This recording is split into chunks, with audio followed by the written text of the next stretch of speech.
All right, I don't have the luxury of a gavel over here, but I will be acting as temporary board chair. So as part of this, I will call the Board of Adjustment meeting to order on January 10th, 2025. First item on the agenda is to call for nominations for the board chair for 2025. I'll nominate Paul. All right, Mr. Newman nominated Mr. Airstead as chair. I will call 3 additional times for nominations. Do I hear any other nominations?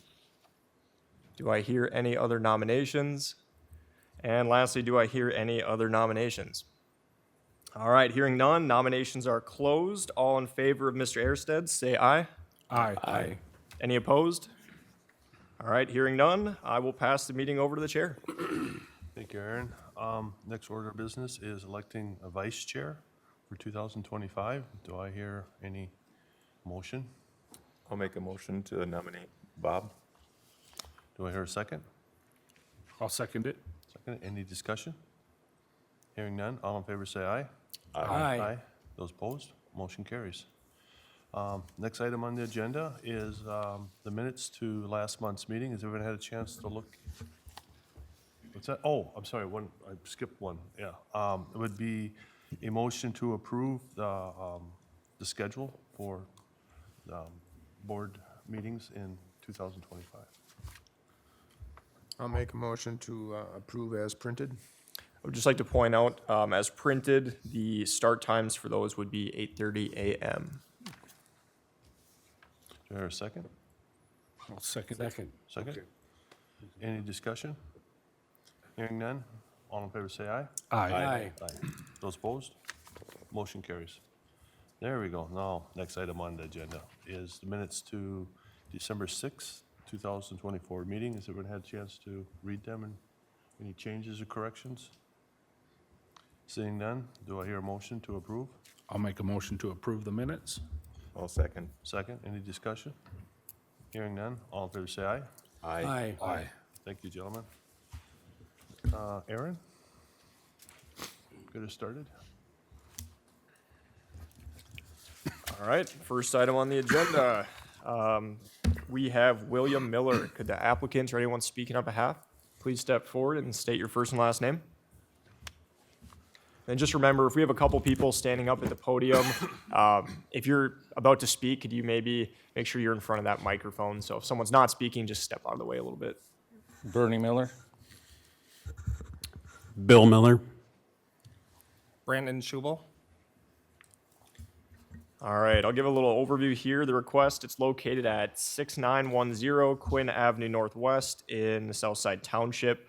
The reference property is 0.49 acres, zoned urban rural transition and located on West Lake Sylvia, which is classified as general development. This specific request, we have a little bit, last meeting's request originally was to construct this 28 foot by 38.5 foot livable space addition, reconstruct the deck at about 850 square feet. That would have further encroached the lake. It would have been 68.7 feet from the ordinary high water line, and that impervious surface would have been 30.9%. They did continue it at the last meeting, which was December 6, 2024, so a site inspection could be conducted. That site inspection was conducted on December 13th, 2024. Their updated request we have, it's going to be, I believe, to keep the deck remaining as is and not do any screen porch underneath. So it would still be for the 28 foot by 38.5 foot livable space addition onto the existing home / deck, which is 71.6 feet from the ordinary high water line of the lake.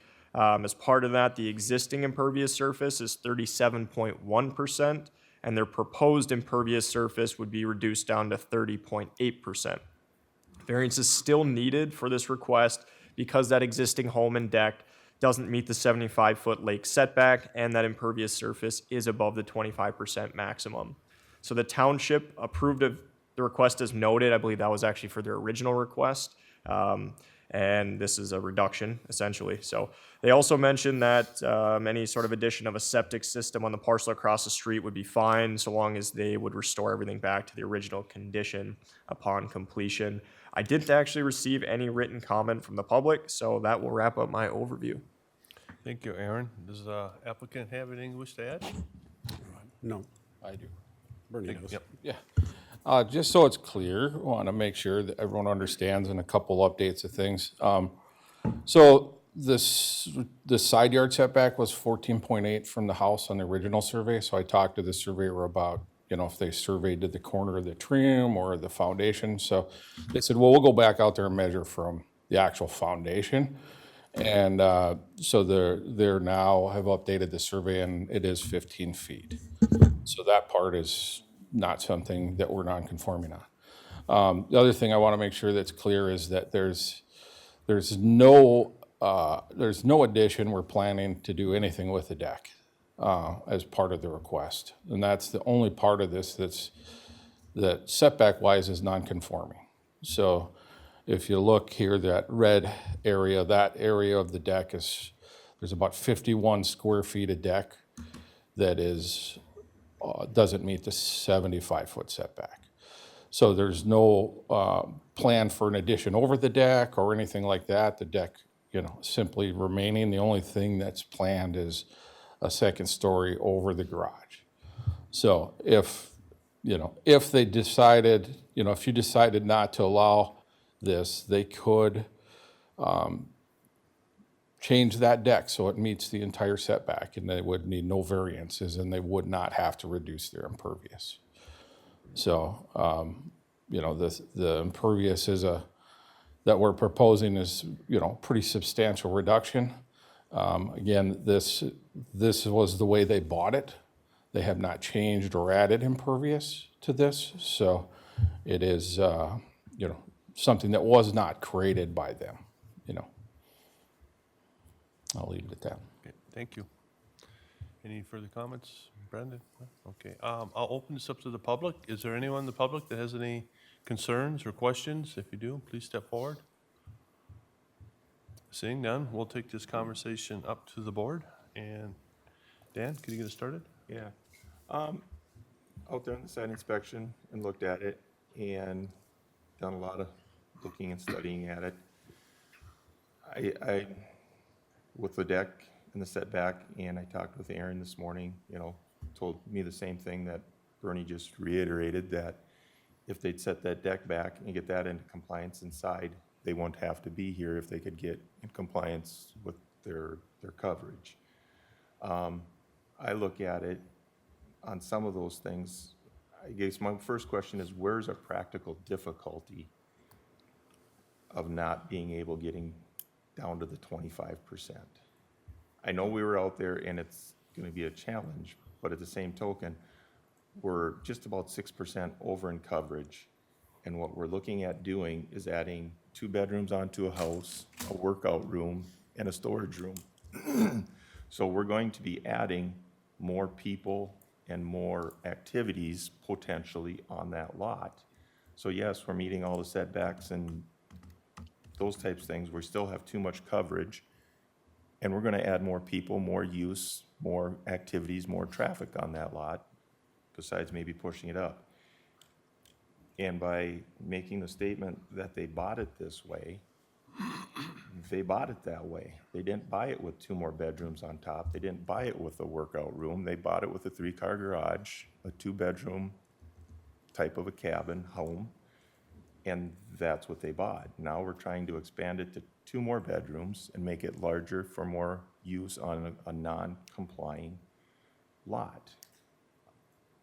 If it was 25% and they weren't here and they're adding on and putting these rooms on it, we wouldn't be having this discussion, but we are. We're over our 25%. We're basically at 30.8, 31%. We're 6% over. And I know this board, I've always had problems getting much over the 25%. I mean, if we can get down to 25% and they're not here with no variances, we're not here with no variances. So I guess those are some of the points where I'm looking for help from the remainder part of the board to get a vote one way or another.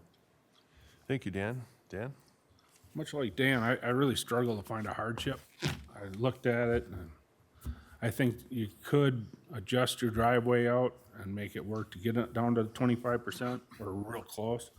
Then I wouldn't have an issue either. But the way it stands and the way it's presented, I have a hard time with it's more of a want than a hardship. So, Thank you, Dan. Russ? I got similar, like the other boards, members, we should have 25%. Impervious surfaces, because where does it stop? I mean, I think you should be in compliance with, you shouldn't need a variance. Thank you. Thank you, Russ. Bob? Well, I was not at the site inspection. But like my board members have said, is that oftentimes we've told your neighbors that they had to get to 25%. And what makes this so special? What is so unique about the topography, the hardship that this house would not function without this variance? And I struggle. I struggle to find. This home has been working for 14 years. When I read through your what you had printed or wrote down on the questions here, you say it's a weekend place. It's for your growing children. I think you have options. I've been by your place. I wasn't on your place, but I've been by it. I kind of know where it is, and I've seen it from the road. You got a nice place, and maybe just for me, maybe think about maybe just having, if your grown kids have a camper, they could park a camper there if you need extra sleeping space or something like that. But how do I tell your neighbors that they got to be at 25 if we leave you at 30? And that's where I'm at. Thank you, Bob. I actually have a really different way of looking at this. When we look at a variance request, we take all the factors in, and typically on Lake Shore, I have a list of things I go down. And I ask it, what kind of impact does it have on the lake? Are we increasing the roof coverage, which in turn stormwater runoff? What's the topography like? What happens? What will this addition do? Will it affect the neighbors? So there's a whole host of things that I look at. The big bar that you've heard is the 25% impervious and the distance that you're at. But if we just stop and pause for a moment and we look at really, we're not changing any of those other factors of impact. And if we looked at the intent of the impervious coverage, why is it in place? And it's for many of those reasons, stormwater runoff, for all of these things that impact it. This addition doesn't change anything. The view, stormwater, the direction of the water, nothing. So when I look at precedent, which is really probably one of the biggest ones, how do I tell your neighbor? But if I look at everything that it's in this, I feel comfortable in saying, this is unique, search and staff, common sense is, there's really gonna be no change to this. From a precedent's point, yeah, you're right, we stick really close to that 25%, and I think if this were to pass, it'd be probably one of the first or very few that we've gone over that 25%. I feel comfortable being able to defend this to the neighbor if they wanted to build, because there are enough unique factors to this. The other part that I'd like to bring out too is a lot of this impervious coverage has to do with retaining walls. I don't know the exact amount, but we could say, hey, let's reduce that and remove the retaining walls out of there. But I don't think that would serve any purpose. And the retaining walls are really, I don't know, Benny, yeah, how many square footage those retaining walls have? Do you know? Yeah, there's 186. Okay, so So it's gonna take it down, not even a %. okay, yeah. So for me personally, that's where I'm at. I think it doesn't have any impact or contradicts why we have that 25% overage. So with that said, now we are at a crossroad, and I think you've heard what's been said. So we can do a couple things here. We can vote on this, and there's a chance that it might not pass, or give you an opportunity to come back with the 25% based on what you've heard from the other members, or you can withdraw. So if you want to take a minute just to kind of figure out your next steps.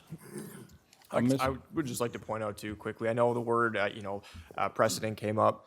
Technically speaking, as the Board of Adjustment, I know neighbors, might go through a very similar request, but every property looked at by the Board of Adjustment should be looked at individually, which means that just because maybe a neighbor got something, there could be a totally different circumstance here, or even something minor, which changes it. So just as a heads up, whether or not they approve or disapprove of this, technically, there shouldn't be any precedent set regardless, so. Thank you, Aaron. Yep, yes. Mr. Chair, can I add a couple things here? Just to help so you understand where we come from about not making the changes. So, in the state has defined the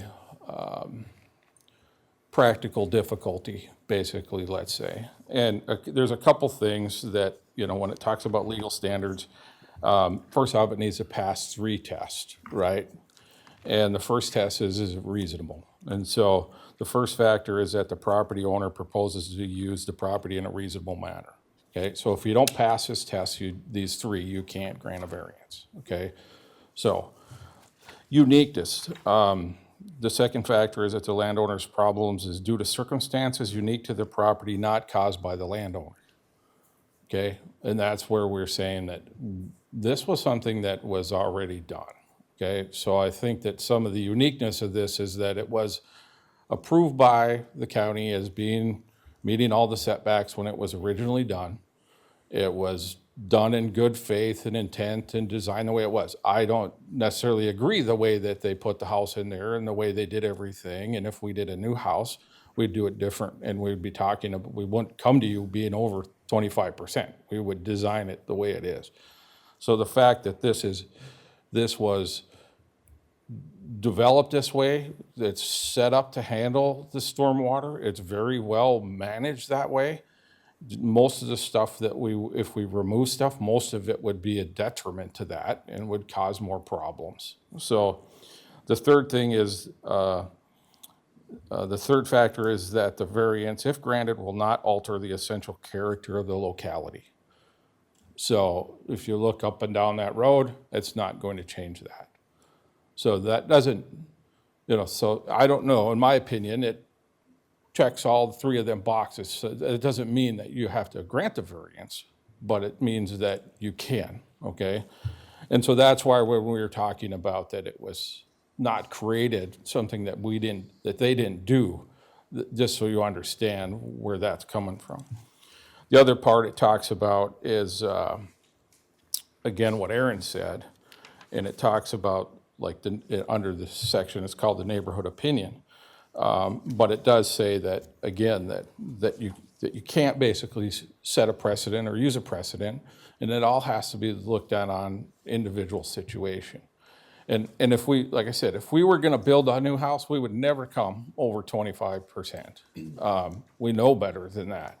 And in fact, they were hoping to do this without, since they weren't increasing building, without reducing anything. And I said, you're going to have to reduce as much as we can, right? And I think that, there may be a possibility. We only show removing some of that stone path that's there that goes down to the lake. That's 555 square feet. We still have about 244 square feet we could remove, something like that, or is it 344 square feet, and get rid of it, just about all of it. There's some things we can do, but to get down to the way that house is built, the way it's positioned in there, and with that driveway, I mean, there's really not a way other than, anything else we would do would be, it just, because the house is there and it was built the way it was. If, like Dan Vick's saying, if you put the garage off the end, that would be awkward. If you built it that way, that would be just fine, but they didn't do it that way, probably because of the way they did the original drain field. And now now it's kind of turned kitty-wampus, and we got a 4-foot hill there, and that's where we would need to put our tanks, and it would change the whole structure of the whole design. And I just don't think it works. So it comes down to the uniqueness of this and that it was not created by them, and we're trying to work with what's there. And, Thank you, Bernie. yep. With that said, I guess I still need maybe some help and direction. Do you go back, come back, or do we have a look? Do you want us to vote on it, or do you want to come back with a change in plans based on what you've heard? Or withdrawal?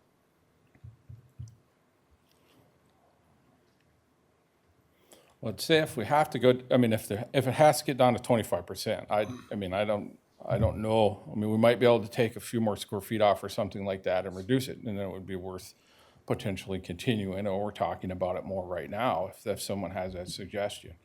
But otherwise, the question would be, if it has to be 25, then I don't know that,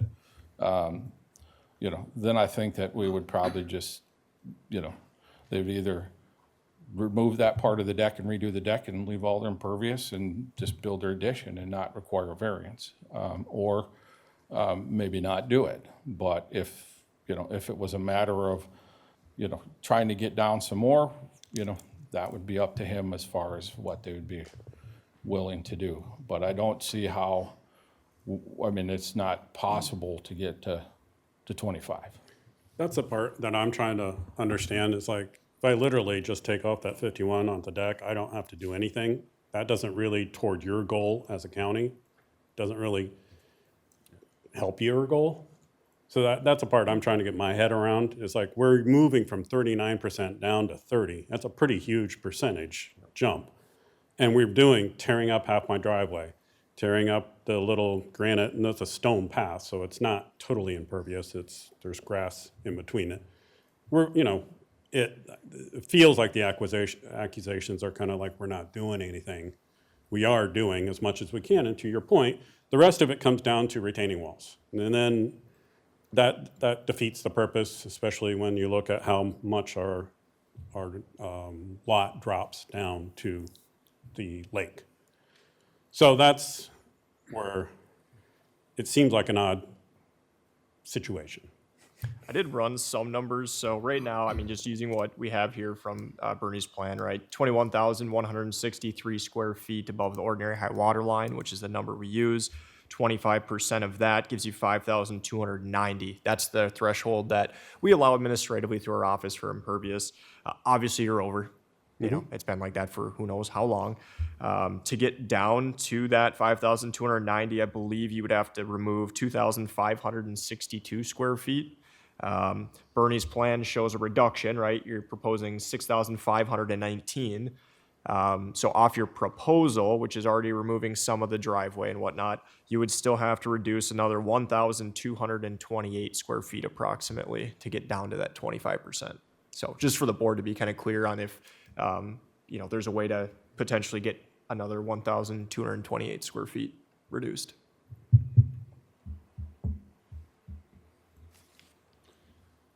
Question is, Yeah, still, still for us? on our end. What do you want to do? I'd say come back. I know if we do, we gotta have something to come back. Yeah. Or withdraw then, I guess. All right. All right. Vote. Oh, okay. Or before you guys go that route, if there is a motion for a denial, we would prefer a motion to, continue that to draft findings rather than just like a denial. That said, thank you, Aaron. Do I hear a motion? I'll make a motion to draft the findings of a denial. Close the public hearing and continue it until February 7th. Close the public hearing, continue to, yep. Do I hear a second? Second. Any discussion? So yeah, basically it would be the motion to close the public hearing, which I think was mentioned, to further written and oral comment, and then directing staff to draft findings based on the discussion for denial. And then you would continue the hearing until the next meeting, which would be February 7th, I believe, is what you guys set. So to review those findings. So moved. We have a motion, we have a second. We have any further discussion? Hearing none, all say aye. Aye. Aye. Those opposed? Aye. All right, motion carries.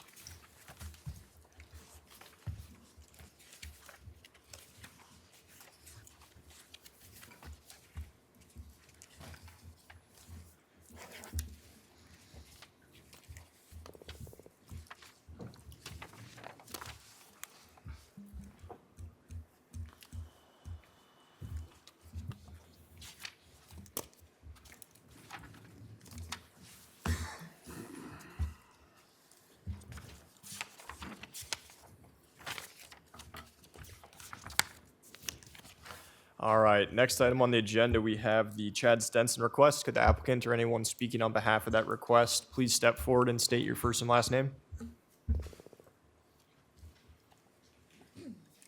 Chad Stenson.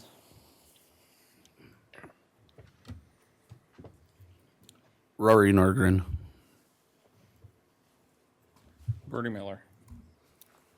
All right, so brief overview here is this request, it is located at 16434 109th Street Northwest in Southside Township. We have a property that's about 0.43 acres, zoned urban rural transition and located on Lake Marie, which is classified as recreational development. The proposed request is to construct a 28-foot by 60-foot 2-bedroom, 1.5-story dwelling with a loft that would be 67.4 feet from the ordinary high water line of Lake Marie, 6.9 feet from the property line, which is the side yard, and it would be partly within the toe of the bluff and serviced by a holding tank. So a variance is required to construct a dwelling within 100 feet of Lake Marie, within 15 feet of a side property line, and within the bluff. The house itself is proposed to be placed within the toe of bluff. It is kind of hard to see on here. Let me try and point it out. But that bluff line kind of follows in this way and cuts out over here, if you can see that cursor. So it does cut through a portion of the home, maybe about a half or so. The township, they approved of the request because the new structure would be the same distance, from the lake as the existing and be a little further from the sideline. There's no written comment that I received from the public, so that'll wrap up my overview. If the board has any questions, I got a few things on, floodplain and whatnot. It does show that they are outside of it. Thank you, Aaron. Does the applicant have anything he wishes to add? I think he said 28 by 60 foot on the building. It's actually 28 by 48. The existing cabin, we're actually at 5.1 feet from the line right now. So with the new cabin, we're actually fixing that a little bit. We're getting 6.9. It's hard to get over as much as we can with the bluff and trying to keep within the setbacks. So Bernie and I really sat down and really struggled with this and tried to get it to fit the best we could within all these guidelines. Bernie, any other comments or? Yeah, I was, we were initially involved with just doing a septic design initially because he was, bought the lot and it had a non-conforming system. So we designed a holding tank for it. And at that point, it was kind of thinking maybe you were going to use it for a camper or something, not sure what you're deciding to do. So the lot is really limited. The main flatter part between the garage and the house is really low, not suitable for any type of system, really difficult to get something in there. And then the hill is so steep, there's no way to really do any type of system on it, and the soils are really not good, so there's really limiting for that. So as you see, the bluff just wraps around kind of that lower portion of the and I think Aaron can maybe point out, do we have the bluff setback on there? Yeah, there's the bluff setback, cuts through there. So, yeah, we could get further away from it. We can't ever get out of the bluff setback. So it just was a matter of trying to get it as far back from the lake and, as far from the bluff as we can. There's some opportunity like the other places to slide it closer to the lake and get further from the bluff, but we're still never gonna get out of the bluff with the house there, so. Thank you, Bernie. With that said, if no, I'll open it up to the public. Does the public have any questions or concerns about this? If you do, step forward. I'm not seeing anybody. With that said, we'll take it up to the board here. And Dan? Thank you, Paul. Yeah, looking at it, I right away thought too much house for this lot. Just because you're at the 24.4 already, and then you're gonna be on a holding tank system. It used to be a cabin. Correct. Still there. I think, that's probably the main use for it. Otherwise, that house needs to be quite a bit smaller, because I see eventually you're gonna need a walkway up to your garage and a walkway down to the lake. And I think you're gonna be looking at too much impervious. This is considered a cabin, what we're building, so. But you're right there at 24.4. So And we could do impervious pavers to kind of double up some of that. So I'm not seeing any issues there. I'm actually a landscaper by trade. Okay. So I'm not seeing any issues with that. I think we can stay within those boundaries. Yeah, I think, the distance to the lake, we've allowed that, but I just see there's gonna be a need for some more of that. So I'd like to see what the rest of the board has to say too. So I would like to point out too, just so everyone's aware, yes, we do have some allowances for like permeable pavers as far as walkways and patios go, we give about typically a 50% credit. What we don't have is a 50% credit for any driving or parking surface. So the ordinance does state that any type of driving or parking surface, regardless of material, is considered impervious entirely. So like one of the board members did mention, right, if you're at 24.4 and you were gonna say, well, I'd maybe put some permeable pavers or something in for the the driveway, great.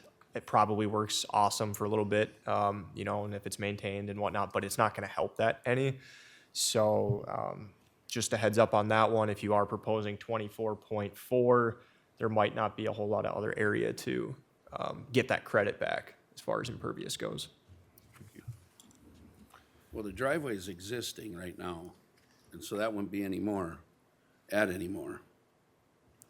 Yep, I think Mr. Vick was just mentioning, right, in the future, some people might want, some sort of walkway in, maybe the grass is wet, you're gonna get from your garage to the house. If you are adding that distance, even 3 feet wide by, I don't know how long that is, 100 some feet or so, right? You might be pushing these numbers already, even if it is a permeable system, so. Mr. Chair, maybe add something. If you look at the calculations, it does include 450 square feet allowance for walkways or patios. So we had discussed, the 24.4 includes 450 square feet of that. And if we decided to do permeable pavers, that could be 900. So we went through kind of where and what he would need, and I think that 450 square feet gives him enough to have a little bit of patio, a little bit of walkway to the lake, potentially some stepping stones from the garage to the house. I think you were thinking you probably maybe won't even do that, but if need be, you still could do that, and it includes that allowance, just so you understand that. Sure, thank you. Thank you for that. It's helpful. Russ? I don't quite understand. You guys use a holding tank yet, correct? Correct. And there's no room for a septic type system or what would your water management or storm management, have you got that factored in there? Well, we have not done that. We have not looked 100% at that, but we've talked about some of that. And if this is approved and you want that to be a condition, we can address that. But I mean, for the most part, from the road back to this cabin, the lower part below the hill is just flat as could be. Okay. Where the house sits, there's not a lot of elevation.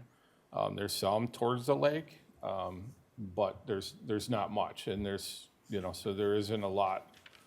This water's gonna have no choice. We'll have to maintain and keep it on the property, and that comes off the house will have to run towards the lake. But the nice thing is right now, there really isn't, until you get back by the garage, which is way back there, there's not a lot of, we're not changing the impervious this. And if you look at where the impervious is right now or whatever up by the house, there was a garage that was there and a house, and what we're building is very similar to similar square footage, and it's even further away. I think the garage is gone, recently removed, but the cabin is still there. So the impervious that's being replaced, closer to the lake is very similar to what's there now, so it really isn't going to change much of that from that standpoint. Thank you. Thank you, Russ. Bob? Yeah, unlike the other one, I like this proposal better. I see with that bluff and, the toe of the bluff is one thing, but where it really starts to go up, you've moved, you can't move any closer to the property line. So, I think you've done a nice compromise of being where the hill gets really, really steep. And that shows, the hill was there, and you're working with it. I can see the practical difficulty there for being inside the toe of the bluff. Same way with the distance from the lake. The existing homes on either side of you are closer to the lake than what you will be. We have done 60, even though the requirement is 100 feet on this lake, it's because of the type of lake. If this was a different lake, the setback would be 75, and we've done 65 on those lakes, and I don't know why. I would support your distance to the lake being that you're over that 65. As Mr. Miller explained, there's just not a spot on there suitable for a septic system, so that kind of forces us to that holding tank. Holding tanks aren't exactly preferred, but they do work. They just take some management, that's all that's to it. With that, I guess I would, we're not gonna, if we do the 15-foot side setback from the property line, that just pushes us into that steep hill even further. And so I think I could support this proposal. Thank you, Bob. Dan? Yeah, thank you. Looking at it, the back of the house, and the way I'm looking at it, there must be retaining wall, rock retaining wall, all the way along that bluff or along that. So how far are we away from that retaining wall in that back corner? I think we left like 6 feet, didn't we? Yeah, Said 5 or I 6 can't feet remember. is what we talked about, enough to walk through there and build it. Okay, because now my other, I think it was 5 or 6 feet, and we left enough room when we were kind of trying to position this house to be able to walk through there still and be able to lot build more it through and there. construct it without tearing out the wall, one of my other questions is looking at the property and where we're at for impervious. I'm not seeing any deck or any pavers, any patios in front of the house. I'm not seeing any, fire pits, and then it concerns me when you tell me you're a landscaper. Once we get this in, we'll have the same problem as what we had with the last applicant, is it gets in there, you get it positioned, and now we get to 25, 35% over because we start adding patios and burn pits and all of this when we're already tight. Yep. It's a concern. And we I mean, already it's- have that allowance in there. There's some allowance in there, Dan. And I see the plans too. I was trying to figure out where that 28 by 60 foot number came in. That would have been written on the staff report. And so it's not shown on Bernie's plan. It's shown on the house plan. There's a 12 by 28 foot patio in front. So that would have been something that would have been included in the staff report. So they do show that already on the house itself. Yeah, 12 by 28 foot patio. And then, like Bernie mentioned, there's an inclusion of 450 or so. So that, the patio itself, you're looking at 280, assuming it's not, or a little over that, assuming it's not permeable, so. But that's all then, Aaron, included into the plan for that for future. It's not It appears necessarily they've what included we're- some. Obviously, patios aren't something that we're always looking at permits for. Things change, plans change, material type changes, whether it's permeable or not. But it appears that they've at least factored that into their plan. Okay. Because along with some of my other colleagues, you know, as far as the toe of the bluff, I wish we could get out of it a little bit more, but she already had an existing garage in that area existing. The existing home was already in that area. The existing deck was already in that area. So it's larger than what was there, but it's also looking at replacement. I mean, because what was there, you can replace it exactly the way it was. So this is in my mind, a little bit of or a lot different of a plan put together. And I know, Bernie, you work on the sewer, and I'll just ask it, but there's not enough room back behind by the garage for a drain field, or is it just borderline? I mean, for future year-round home? The soil is horrible down below. Okay. It's very wet and, heavy. It's not, a lot of times you have sand. So, I mean, I guess my field guys said that, no. Okay. Now, could you do something? Would it be a higher risk? Possibility, but I really don't feel like, I have to trust what Yep. they come up with, and, not saying that it's impossible right now until we would evaluate it further or whatever, but I'm saying that at this point, it would be a very high risk, Okay, so. thank you for that. So I guess that's where I'm at. Thank you, Dan. I have a few concerns with it. One is the size. It's a small lot, and I do feel that we're trying to put a bigger structure in a small space. One of the other concerns is access to the lake from the road. And the addition really eliminates that spot near the toe of the bluff. It used to be, looked like a 15-foot access so you could get back there to the lake easily. Now, we got 6 feet is what we're looking at, 5 feet on one side and possibly 6 on the other. So you got 6'9" there, and then you have, that's pretty tight. Can you get a truck back there or something if you needed to? Whatever. That's a concern. And then the other concern is because we are changing the length of the building and it's going to the toe of the bluff, where does the water drain to the south from that bluff? Say where the septic tank is. Does it go on either side of the house, or does it continue south and then drain into the neighbor's land? Help me out with that. This all drains this way. Which way? Yeah, it continues to the southeast. Okay, so none of it takes a left and toward the lake or nothing like No. that? Okay. So I guess my only concern is I'd like to see it shortened up a little bit, enough to increase that to 8 or 9 feet, so you can get a vehicle or something back in there toward the lake. No, you'd So have to move it towards the lake.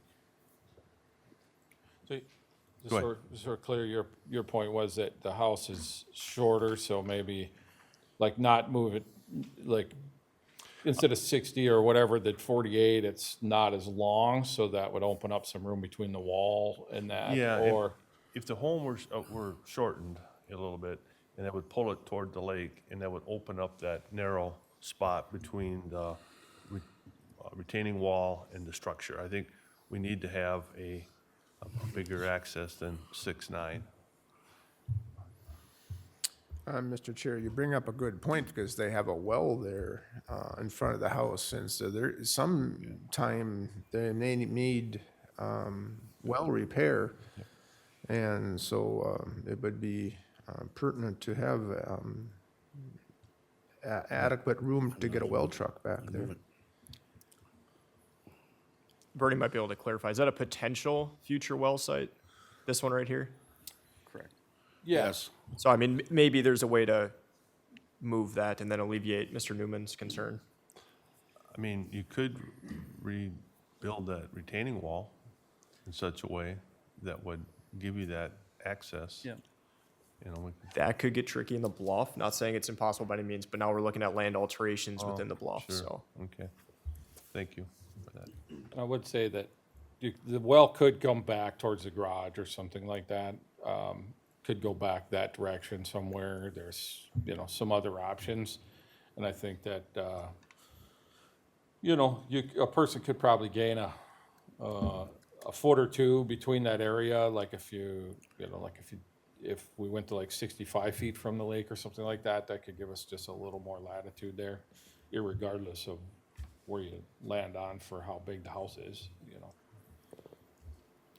Yeah, I don't want to go any closer to the lake. Those are my thoughts. So I'd like to see it shortened up and widened up a bit, so. With that said, If I may, could I add one more thing? What's the elevation on the front versus the back of the house? Are you talking that it's gonna be like a slab on grade, or is it gonna be 2-3 feet up in the air and on the side towards the lake? This will be like a patio home. Okay, And it's because I fairly see you're going through about 4 feet of elevation there, right? Yep. If you can go back, Aaron. Here's some photos of kind of that area right now. Not sure if that's gonna help any, but it's there. Because I just noticed the 2 patio doors, and I'm wondering, is there gonna be a future deck there or a patio there? Yeah, patio. Patio. Okay. So you'll have a retaining wall on the house then on the front side, or the back side. The lake side. There's about 3 feet, right? Okay. Yeah, Aaron, can you go to our site plan? Yeah. Just look at.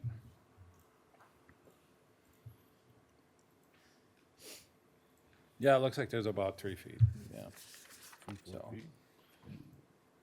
It's gonna be tough to get that down to the grade. There would be a deck or something there out that lake side, and then you'd be closer to the lake. yeah, I mean, I think a person could step down from the house to a patio and then fill 2 feet. And if it's only 2 feet high, it won't require a railing and won't be counted as a deck. It would still be a patio, and it could have a retaining wall on the lakeside and could still work. But if it got more than that, then it would be a little bit more difficult. I'm just saying that's going closer to the lake though. Even the Well, patio is gonna go. It's a closer. pretty flat lot. There's a lot of room to lose a little bit of dirt to make it up close to the house. It's not like it's just a 3-foot drop. Yeah, it's kind of gradual. Well, thank you. all right, with that said, do I hear a motion? I'll make the motion to approve the request to construct a 28 by, do we want to use the 60 or the 48? I can give you a better number here. So the calculation came out to be, we're gonna factor in the house, which is 28 by 48. We'll factor in the bump out, which is, I think, a 2 by 6, and then the front porch, which is a 4 by 7, for a total of 1,384 square feet. So the number you could use is the request is to construct a 1,384 square foot, 2-bedroom home, et cetera. Okay, and to approve the request to construct a 1,384 square foot, 2-bedroom, 1.5-story dwelling with loft. That'd be 67.4 feet from the ordinary high water mark of Lake Marie, 69 feet from the property line, and within the toe of the bluff, and serviced by a holding tank. I would want a stormwater management plan at the time of application. The new home elevation to be certified with an as-built survey, site plan noted Exhibit A, and the building plans noted as Exhibit B. Thank you, Bob. Do I hear a second? I'll second it. Second it? Any discussion? It could have been just me over here. I'm not sure. It sounded like it was 69 feet from the property line, so it should be 6.9 feet. Oh, okay, yeah, I meant 6.9, I'm sorry.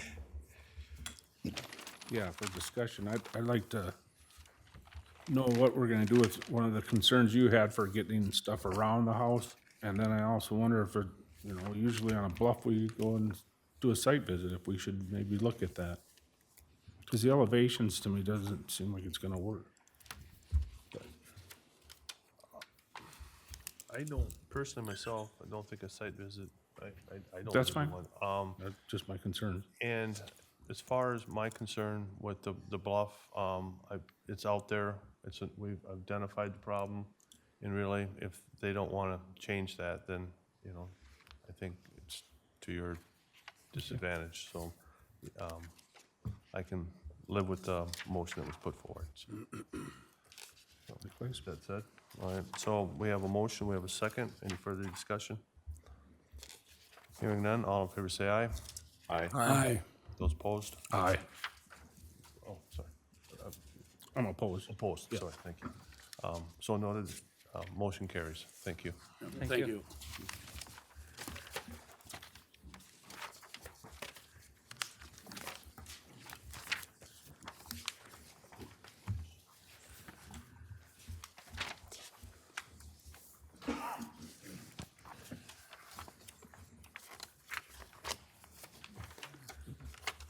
All right, next item on the agenda, we have the Allen Double D request. Could the applicant, anyone speaking on behalf, please step forward and state your first and last name? Deb Stubblety. Alan Double D.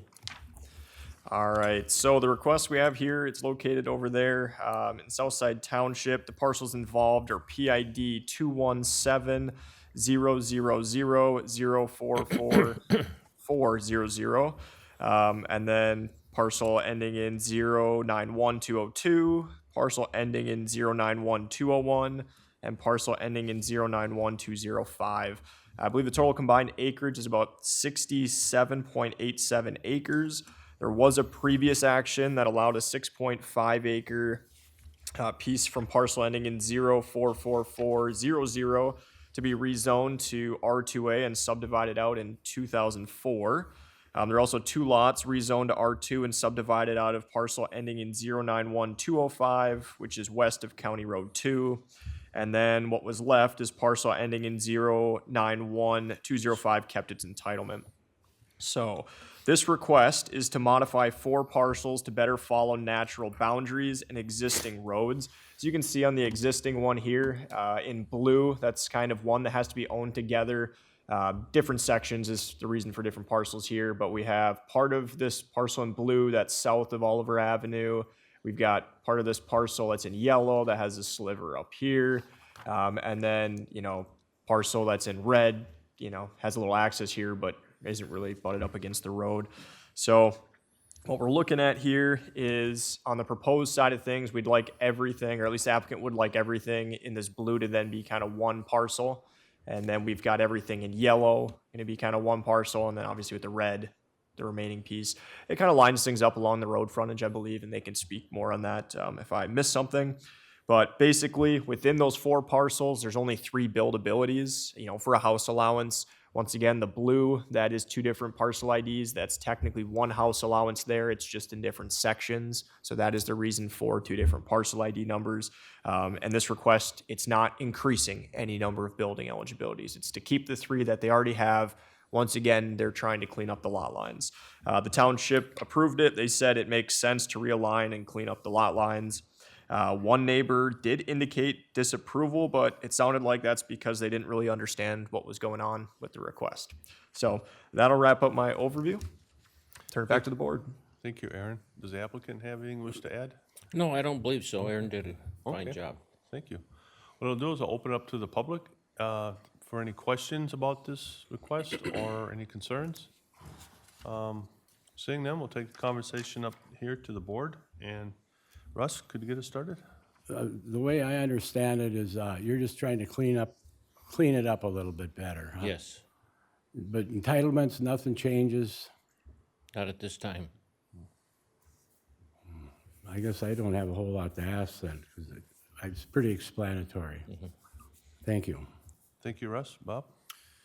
Yeah, the new proposal does seem to make sense because it follows the roads better rather than having some of that parcel 1 across to Oliver Avenue there. That kind of creates a hardship for road frontage. So this way you get the road frontage right. The road probably isn't going to go anywhere, so that's going to be a real nice boundary.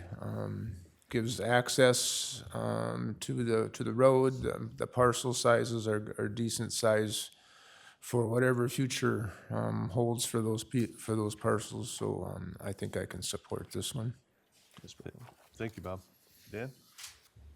Looking at it and doing the overviews on it and stuff, I guess ask the question, you move the yellow line over to where it was because you're gonna have to have a shared driveway between the two properties.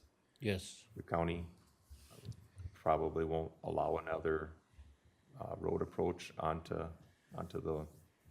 the yellow one. probably not. I mean, I know that's been the experience before we've had here is the county doesn't like to give more road approaches, so.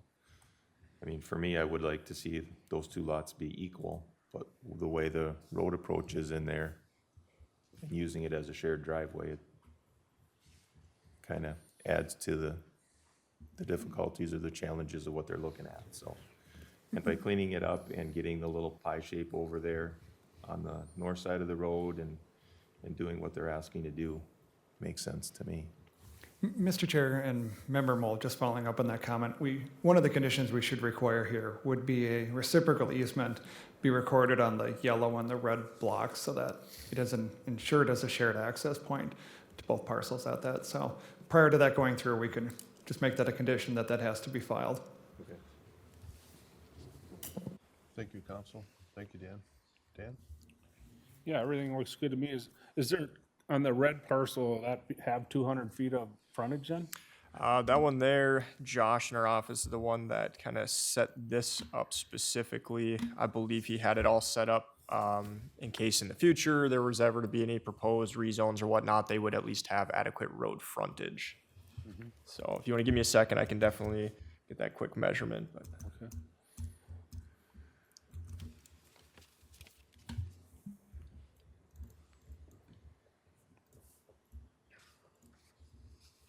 yeah, they'd be looking at about 350 feet measured, kind of roughly parallel between their eastern property boundary proposed in the red one to that approximate center of the, let's call it what would be a shared access.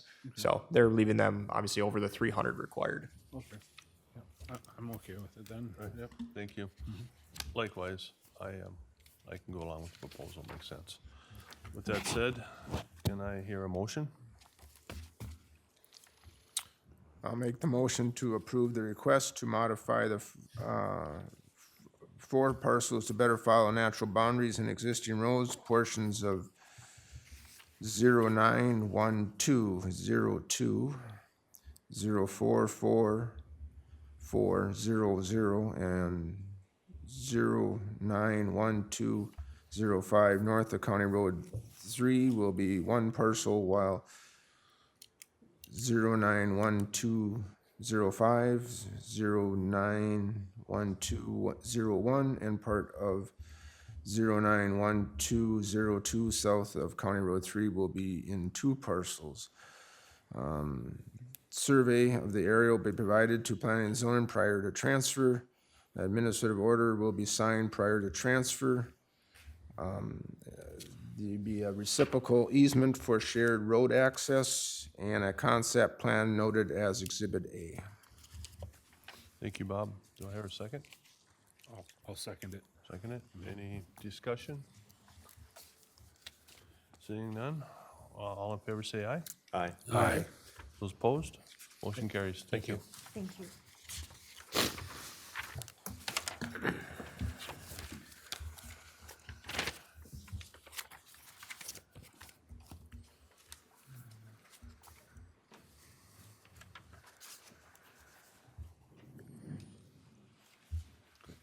All right, next item on the agenda, we have the Ziegler Custom Homes request. Could the applicant or anyone speaking on behalf please step forward, which looks like you guys already have, and just state your first and last name. Good morning, Dan Merving, Ziegler Custom Homes. Andre Perez. All right, so we got a little overview here. The request, it is located at 14389 Custer Avenue Northwest in Silver Creek Township. The property we're looking at here is about 0.44 acres, zoned urban rural transition and located on, I believe it's Lock Lake. So basically what we're sitting at here is Lock Lake. It is a general development lake. So by requesting a 1,764 square foot dwelling 75.5 feet from the ordinary high water line of Lock Lake, that meets the setback, but the addition, or at least the proposal of including a 14-foot deck that would be 61.5 feet to the ordinary high water line, is the reason for, specifically that setback request. As far as the township goes, they did approve of the request. Looks like they said as moving the plans toward the road would interfere with the septic system. So they didn't, by moving it back, supposedly you would be unable then to have maybe a proper septic and meet the lake setback. Maybe you guys can touch on that one as well. But one neighbor did comment stating that they're in favor of having a house built in line with their home, which is the 75-foot setback. And they didn't believe that the deck encroaching upon the lake setback was an issue or wouldn't impede any of their sight lines. Another neighbor commented pretty much stating the same thing. They'd be in favor of the request. They didn't believe it'd impede their sight lines. So as far as that goes, that should wrap up my overview. Thank you, Aaron. Does the applicant have anything wish to add? Yeah, I guess just one comment regarding the variance. Reason for the request, kind of like Aaron mentioned, is if you can see kind of on the front of that survey, all the dashed or dotted lines where the septic drain field is towards the road. Right now, with the current setback of the house meeting the requirements, we're 23.3 feet to the first drain field line.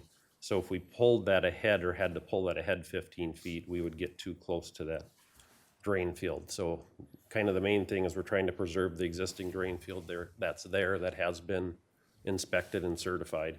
Because the lot is, as you can tell, fairly limited with trying to get a new drain field or septic on the site. Thank you. Anything else? Bryce, was to add? No? Okay. With that said, we'll open up to any questions or comments from the public. Seeing none, we'll bring the discussion up here. And Bob, could you get us started? Okay. So if the house meets the setback, why do you just going after the variance for a deck just because you want to? A house doesn't need a deck.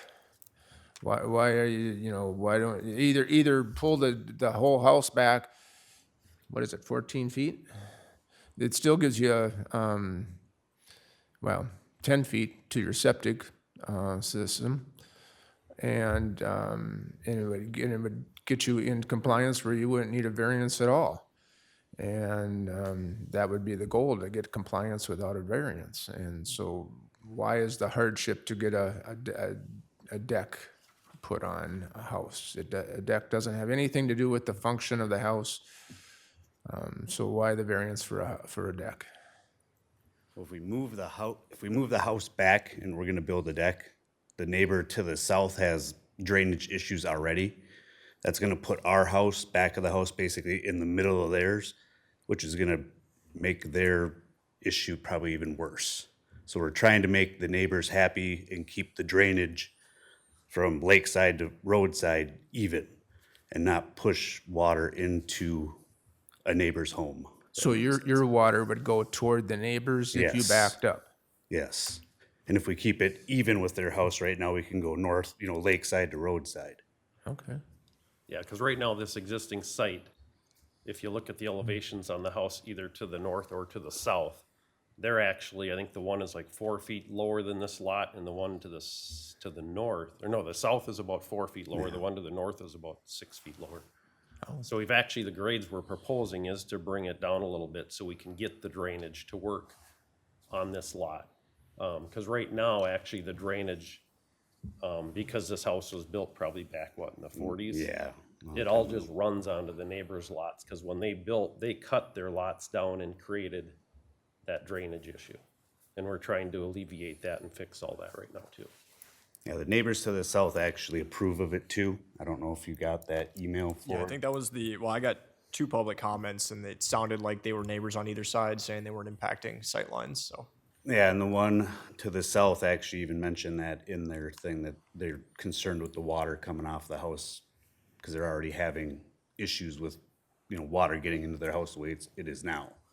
So we're just trying to make it so when we put this house up, we're not making any of their problems worse. We're trying to make it better for them And if we back that house up to put the deck on, because we are building a deck, it would just be a matter of moving the house back. It's gonna end up right at the middle of their house, which is obviously gonna create some sort of issues just with the way the lot's laid out.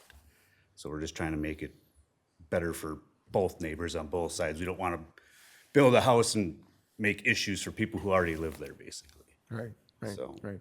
The other thing is, I'm sure Mr. Vick will point this out, you're really close to impervious surface. And is your driveway now, is it hard surface? Is it concrete, asphalt, or is it, or is that included in your, okay, that's already included in your That's included. calculations? Yes, that's all included in the calculations, the deck, the sidewalk, the front porch. Okay, well, I'll pass it on then. Thank you, Bob. Dan? I guess I have some of the same questions, but when you talk about the water running, I mean, we're basically looking at new construction here. So with that being said, we've always asked people to try to maintain, to keep the water on your property and not running to the other properties. So whether it's with drain tiles, I mean, there's all kinds of ways we've been told it's being done. I guess that's not our department to design those things, but it's a matter of keeping the water on your property.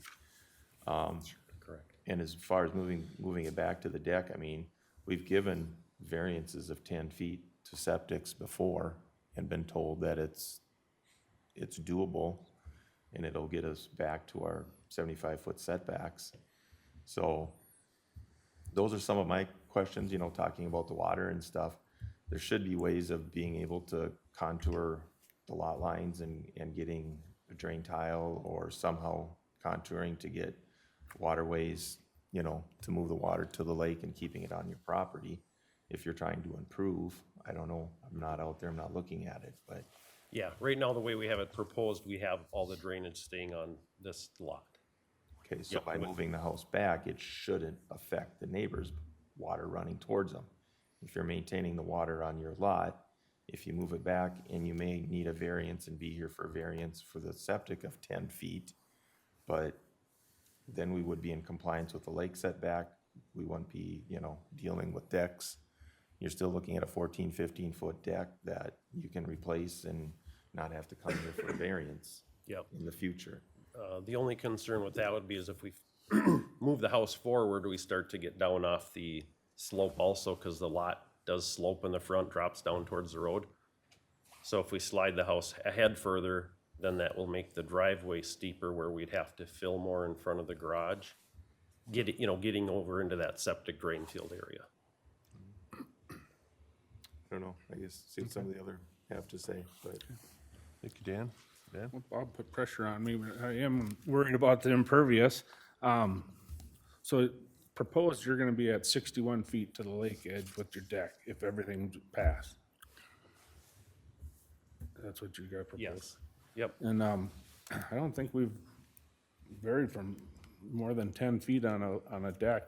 So 65 would be so for sure 4 feet, I would suggest moving the house back, because I don't see any place on there for a shed or anything too that, Yep. because you got a 2-car garage.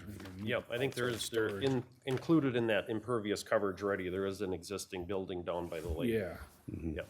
yeah, I did see that, but I just know how things go. Yeah, Garden equipment. and that was part of the reason for the variance too, is if you can see kind of how the driveway comes in on the south lot line already, and as we get up to the garage, has to, turn and get into the garage, where the drain field is, it kind of limits that a lot too. It gets tight trying to make that corner work. I guess, looking at it though, I would think 4 foot, at least 65 feet would be mine, for sure. Okay. Thank you. Dan? Russ? I agree with Dan there, but the water, there's a lot of water that's gonna go through there. To get I think that's gotta be planned out, or you gotta bring something when you build it, how you're gonna correct that water flow. Or stormwater. Yeah, well, right now with how we're proposing it, dropping the grade some to match the other houses will alleviate 90% of that Because right now, like I mentioned, it's built up about 4 feet, so all the water just naturally runs to the neighbors. So we'll grade that and it'll actually drain down the lot lines like it's supposed to. So you're still gonna share 10% of it to the neighbors? You said 90%. Well, from what the current grade is, but we'll keep all the water on this particular lot. Yep, sorry, I did, yeah. Because I know a water Explain deal is that a correctly. big deal. Mm-hmm. So, And I believe if we move the house, it's gonna be harder to use the natural slopes of the way the land is now to mitigate that water. If we move the house back, it's gonna be more dramatic, or we're gonna have to do more to actually make that happen and change the way that's laying out. Because we'd have to get water to move directions it doesn't naturally wanna go, if that makes sense. thank you. Thank you, Russ. Yeah, I have some concerns similar to my fellow board members. This is new construction, so there's a different set of criteria and expectations. And I would like to see it move back to 70 feet. And I think you can. I mean, if you were to either design a slightly smaller home, that's one option. B, you can move the house back 4 feet, and we can get a variance to the septic. And then if you reduce that deck from 14 feet to 10 feet, I think we could get to 70 feet. And I'd be comfortable with 70 feet. I appreciate your consideration and being proactive on the drainage. It's huge. But I think as member Dan said that, there's guttering, there's certain things that we can take to even further mitigate that. So I don't think moving it back 4 feet is going to be a huge increase in the drainage. I mean, unless you can show me otherwise, along with some guttering and, capturing that runoff from the roof surface area. Those are my comments. So I just got a question here. We do have one of our environmental health officers here in the house right now. So the question that I have is for them. It appears that it's just the garage that is within the 20-something feet, 23 feet or so to the drain field. And that setback, being there's not a full basement, is that only 10 feet? Yeah, generally for a garage and a drain field, we've allowed an administrative reduction to 10 feet without a variance. And we're at 23 feet now. Yeah, so I guess this isn't, just setting the water management aside and setting the actual grade of the driveway aside. You guys were mentioning variances to the septic. I mean, it could be noted on here, but there's a chance that we could avoid the variance to the septic. Looks like you're about 12 feet from the tank. So if you maintained that 10 feet plus from the tank and 10 feet from the actual absorption area, then we might just be looking at currently actually a variance to the lake setback. So whether that is, once again, water management aside, driveway grade aside, if the house were to be slid back, once again, might not need to do anything with the septic, or if maybe the deck was reduced, that could also potentially get closer to the numbers there. Like a compromise between sliding it back a little, reducing the deck a couple feet, something like that. So, Okay. Thank you, Ryan. We hear a motion? I would make a motion to approve moving the house from the lakeside to 80 feet. That would give you guys 16 feet, 80 feet, and then I guess that'd be my motion. Move it back to 80 feet, the house. Thank you. Do we hear a second? I guess before I seconded, do we want to continue it so we can see that on a drawing? I think we would. I think Then Sounds too. Makes sense. I guess I will not second it. Okay, I withdraw my motion. Okay. I'll change my motion to allow them to come back with the drawing. You heard kind of what we were looking at. Mm-hmm. To fill that in, how would you like that motion made? Well, I'll make a motion. I'll make a motion to continue it until the February meeting for the applicants to go back and to consider moving the house back and possibly having a variance for the septic and moving back within 75 feet of the lake with the deck. And to go back and try to give us a new plan with those considerations. I'll second that. Second that. Any discussion? Yeah, I just wanted for clarification. So you're saying they want the deck 75 feet off? If at all possible, if you can move it back and get within 10 feet of the tank, the septic, still get the driveway in and be able to drive and have hard surface. I would like to see that. If they can't do that, they're on here to come back and say, we need 71 feet. Yeah. You know, I mean, I'm not saying they can't ask for it, Yeah. but go back and take a look at it, see what you can move the house. If you can make a room a little smaller, I guess that's up to them. I'm not here to design it. Sure. You follow what we're asking? Mm-hmm. Okay, so. And That's Mr. something Chair, if they do a lot of that, a lot of these, this variance will go away. So- They're being compliant. Could you have that ready by the next meeting? Yes. Okay, great. So we have a motion, we have a second. Any further discussion? None, all in favor, say aye. Aye. Aye. Those opposed, motion carries. We'll see you next month, thank you.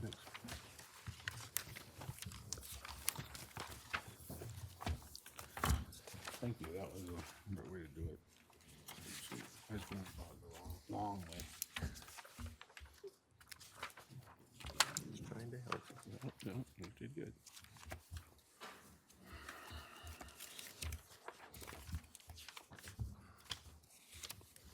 Ready? All right, next item on the agenda, we have the Daryl Anderson request. Could the applicant or anyone speaking on behalf state your first and last name? Daryl Anderson?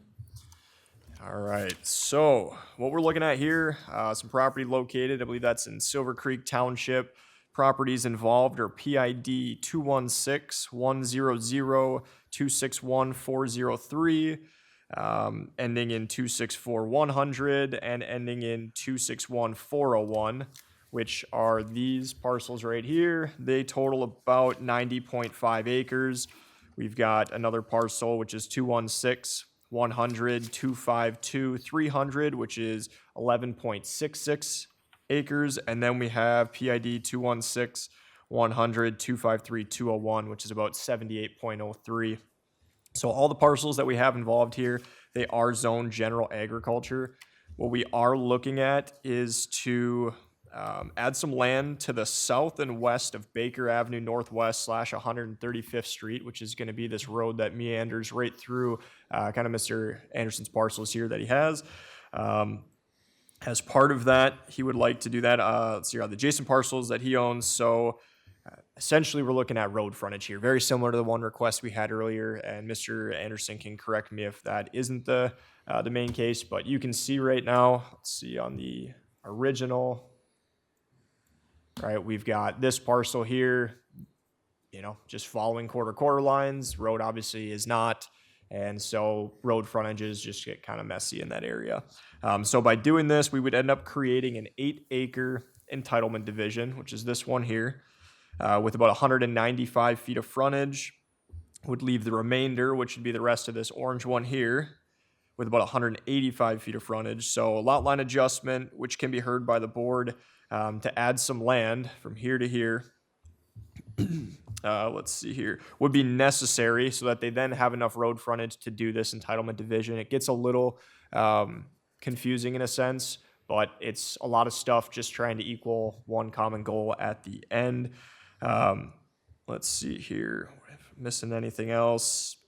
Basically, the reason for this, the lot line adjustment needs to happen. So then we even have road frontages for these parcels to do their entitlement divisions, and then the lacking road frontage, right? These are both going to be over 5 acres. I mentioned there's 195 and then I think 185 feet respectively when 300 is actually required. So the township, they approved it, and I didn't see anything from any neighbors. So yeah, a little confusing. Please ask me any questions that you have. But once again, end goal is to try and use the road as the parcel boundary. So there's road frontage for everyone. Thank you, Aaron. Does the applicant have anything he wishes to add? Yes, there is a parcel between the road, there's a 100-foot wide strip that the township at this point owns. They've agreed to vacate, which would add to, it doesn't show here, but I think it's at 302. Yeah, I think it's this one right here. Parcel. I think it was owned by the state. It and was then the I think they state, gave it went to the township. county, and now to the township. and they just agreed.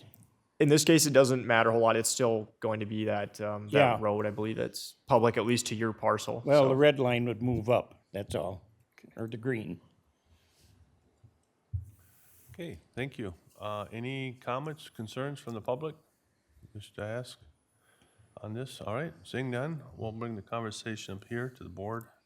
And Dan, could you get us started, please? Yeah, Aaron, on parcel 1403, it's a section line there, is that why there's a PID number there? Yeah, we're looking at that being kind of the problem here. So right here, we're in section 25. Section 25, here we've got section 26. So right, you're following that quarter line, which is also kind of a section line boundary. If the road was following that, everyone would have road frontage. While the road kind of takes a turn here, and so it skips right up against that boundary. So right now, this one here eats up the road frontage technically for these. He owns them all, not a big deal. But the ideal situation, regardless if he's the owner or somebody else were to buy them, is that everyone had, road frontage. I mean, is there a better solution to get everyone road frontage here? I'm not sure. It's not really up for me to decide, but this is what's being proposed. And then obviously they get the road frontage if they got the lot line adjustment to move this green boundary to the road, and then they would be able to use their entitlements that are already there, right, to do a division. Okay, yeah, at first looking at it, I was trying to understand what was going on, but once I understood what they're trying to accomplish by getting along the road, running your lines along the road, and the way that comes in, splitting out 185 and 190 between the two is the best you're gonna do. We're not gonna be able to come up with 300, really. Either one of them is gonna be way short, you're gonna have 300 on one, and one's just gonna have an access strip, or you split it up between the two of them. And for what they're proposing and how in cleaning up the lines, I think it's a good plan. Thank you, Dan. Dan? Yeah, I see the hardship there of doing it any other way. Like you said, it'd be somewhere someone's gonna be way short, so. Looking at it, looks like it's worked out fairly well, best you could do. So I'm okay with it. Thank you, Dan. Russ? I have no questions. Thank you, Russ. Bob? So you do not own the parcel that ends in 1103, is that correct? To the west? No, I do not. Because I kind of like the way it is now. It's straight, it's clean, now we're gonna put some jogs in there. I understand the purpose, however, it just makes it look funky. I don't, I guess I understand the purpose, but I don't know if there's a better solution or not. But that's not our point to design it. It's just, whenever you can follow straight lines, at first I wondered why in 1403, why the bump there, but I suppose that's the existing Driveway driveway. going around the wetlands. I see that. And that's a hardship I guess I have to accept. But yeah, I see what you're trying to do. I just don't know if there's a better solution to accomplish the same goal. Thank you, Bob. And I share a lot of the same comments and concerns Bob had as well, so, but in the end, I can go along with it too, so. With that said, do we hear a motion? I have one quick question, Sure. if I may. Greg, do they need that same easement thing on this one? For that shared driveway? It looks like they're purposely avoiding it, Yeah. right, Aaron? Yeah, I I mean, think do they have access to the other one? Well, this is a township road. Right? So that, you get another one? This isn't a county highway. I know what the county highway would say. I don't know what the township would say. Dan and Townships are usually a little bit. Member Newman? Yeah, I know Dan and Member Or Newman, what forgiving. would you do? township I was on would allow it. Yeah, I think so too. The township would allow an additional driveway. I think that's wouldn't be an issue. It doesn't look like there's any.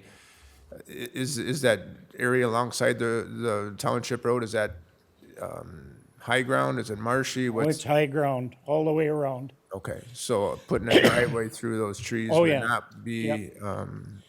There is a low spot way back in where it dips down, but I'm in there all the time with the skid loaders or the cattle are in there. It don't, Okay. you can walk in there and not get wet or right. sink.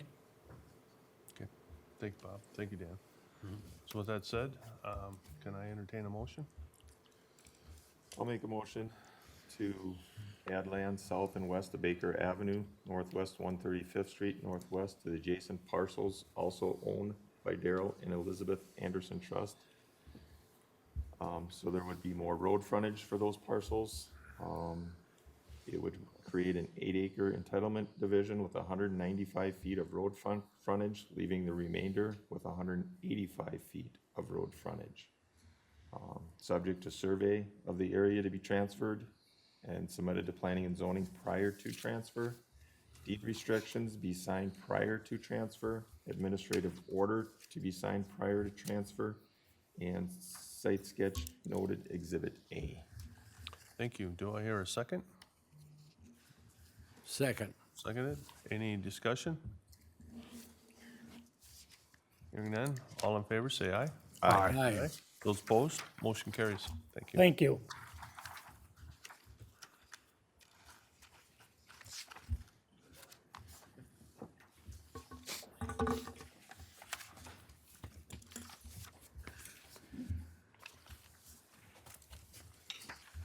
All right, next item on the agenda, we have the Andrew Bankston request. Could the applicant or anyone speaking on behalf state your first and last name?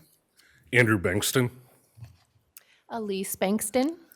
All right, I'm going to give an overview here. So, we are located over there in Rockford Township. There are two properties involved, PID 215-100-031-300, which is 4.56 acres, and then parcel ending in 032-400, which is 61.9 acres. Both of those reference parcels are zoned general agriculture. The one ending in 031-300, which is the 4.56 acre property, was created in 2017 with a deed restriction. I tried highlighting the existing parcel boundary here.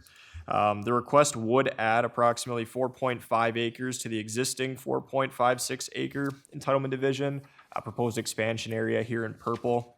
Essentially, it's creating about a 9-acre entitlement division, which in and of itself, not exceeding 10 acres, no variance needed for that. What we are here for is there be a total of approximately 6.5 acres of prime farmland that was part of actually an actively tilled field, whereas the 2.5 acres is that maximum. So that is the variance here being requested. The township, they did disapprove of the request, but it sounded like maybe you didn't go to a township meeting. They pretty much said the applicant did not come in to explain their intent for the variance. So maybe you guys could explain that one a little bit. And then no written response from the public was received. So Okay. Actually, my wife and I were at the township. Oh. We were approved, and to quote the chair, my garden's bigger than that, is what he said to us. I guess So I can't I speak for- apologize that did not transfer. I received a phone call that it was. Okay. So all I know is they I were did going to include approve it from the meeting notes. Okay. Since it had happened approximately a year ago. Oh, sure. I didn't receive So- anything. Maybe they misplaced it. I'm really not sure. We don't work that close to township. They sent us a letter. The board got a copy of it. I've got it right here. It says it's from Rockford Township. The exact quote was, "A motion was made by Supervisor Norsby and seconded by Supervisor Troy Bizey to deny the variance request until the applicant comes in to explain their intent for the variance, and the motion carried unanimously." I'm not going to say you're incorrect by any means. This is all I have to go I'm on. not Okay. saying that Yeah. that you're lying. I'm just saying that I'm kind of shocked because I remember a pistol on his chest, looked at me and said, "My garden's bigger than yours." What meeting did you go to? Rockford Township Hall. Which date? You know, any idea? I'd have to look through the, Was it like in the last, what date do you have, Aaron? like, I'm just You wondering. said, you said maybe it was a year ago? approximately. I can't remember exactly. You were on the agenda earlier this week, I think on Tuesday, I noticed, I think. On the, I was? Yeah, on the, See, I didn't know that either. You sent notice after they applied and they went before they applied. Is that the deal, Aaron? was- It would have been a lot longer, or a lot. so what they Cheryl had Minor? told. Sure. Cheryl sends our notices, so she could definitely explain Okay. how that timeline went.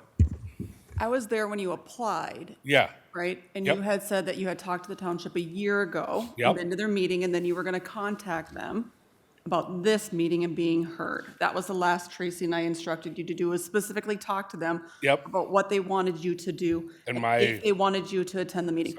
That's what was said by staff directly at the time of application. I think when we were at that meeting, we were told, go to your township before you go to the county. And then when we went to the township, they said, you gotta go to your county before you come to the township. So maybe the proper, So maybe they said that they denied Order it now. because of that. I'm confused. I apologize. So, They didn't likely realize you visited with them a year ago. Okay. Is the But deal. I had Yeah, called. okay. Sorry. Okay. It's good information for the board to take into consideration as to how they Sure. want to move forward today. Yeah. all right. Anything you wish to add? Have you given the overview, and so anything you wish to add? I think this was the copy you guys submitted, correct? Yes, and we do have a complete survey. Otto Surveying had done the original survey. He came, or his company came and did the extension off of the original survey. So the final number I can give, I didn't bring because I didn't know if it was getting recorded or not yet.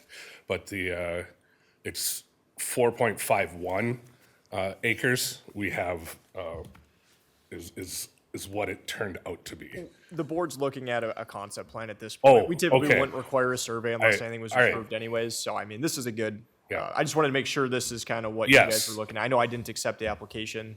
Yep. So, just verifying. Okay. Yep. And then furthering on, I know that I had submitted photos from the aerial image photos throughout the years. And a lot of what you can see in them, and I'm not able to highlight, but if you take a look at the tree line there, the water, we didn't know, pushes out for most of the spring season into the summer. As a matter of fact, last summer we had water throughout the first half of the property through July. So it continually is wet, and then there's springs where we built the house. You can see behind it. When we cut and dug the house in, we have drain tile and everything, but a spring is running now at that point. So we have water moving throughout the land at all times as well. And so for the additional 4.5 acres, we're really looking at what it was before we were there and up until the lease was a field, right? We're not looking to change that. We're still using it we're growing grasses on it and alfalfa. We're using that to help mitigate some of the water issues that are running down. It's a hill that from the bottom to the top, it runs downhill into that wetlands that's right at the back. And so I think what we're proposing is, yes, it's additional land, and the concern is that it's ag right now, and the intention for us is to continue to use it for ag. We're not looking to change that. We're being mindful of the soil, we're being mindful of the water, and we're just looking to continue using it in that way. And notwithstanding, hopefully able to purchase the remainder as Mr. LeBute retires. Thank you. I think also I would note, I know that it's categorized as prime farmland, but part of the reason why the LaButtes are willing to let these pieces go is because of the water issues on there, and that has impacted the crop growth, and that they don't feel that it was great for that purpose for them. Yeah. Good to know. If you wanted, I do have those 2 sheets you guys submitted showing where there could be standing water. Yep. I couldn't get them to scan with color at all, so any of this highlighted area would just show up regardless if it was set on grayscale or color scanning. Okay. If you guys wanted to discuss them, I have them here. If not, it's up to you guys. I'm gonna have to put them on the document camera, so that's what I'm wondering. I should be able to pick it up. If you would like to see it, there's just areas that I had highlighted from a photo, the aerial photos, where you can see in the grayscale, you can tell where it's wet, and then I highlighted it to further put it on. You guys can discuss them. Just like them back when you're done. All right.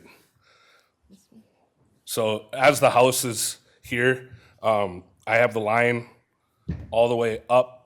The driveway cuts off the water from going further to the west, but it does come up almost all the way to the house, mowing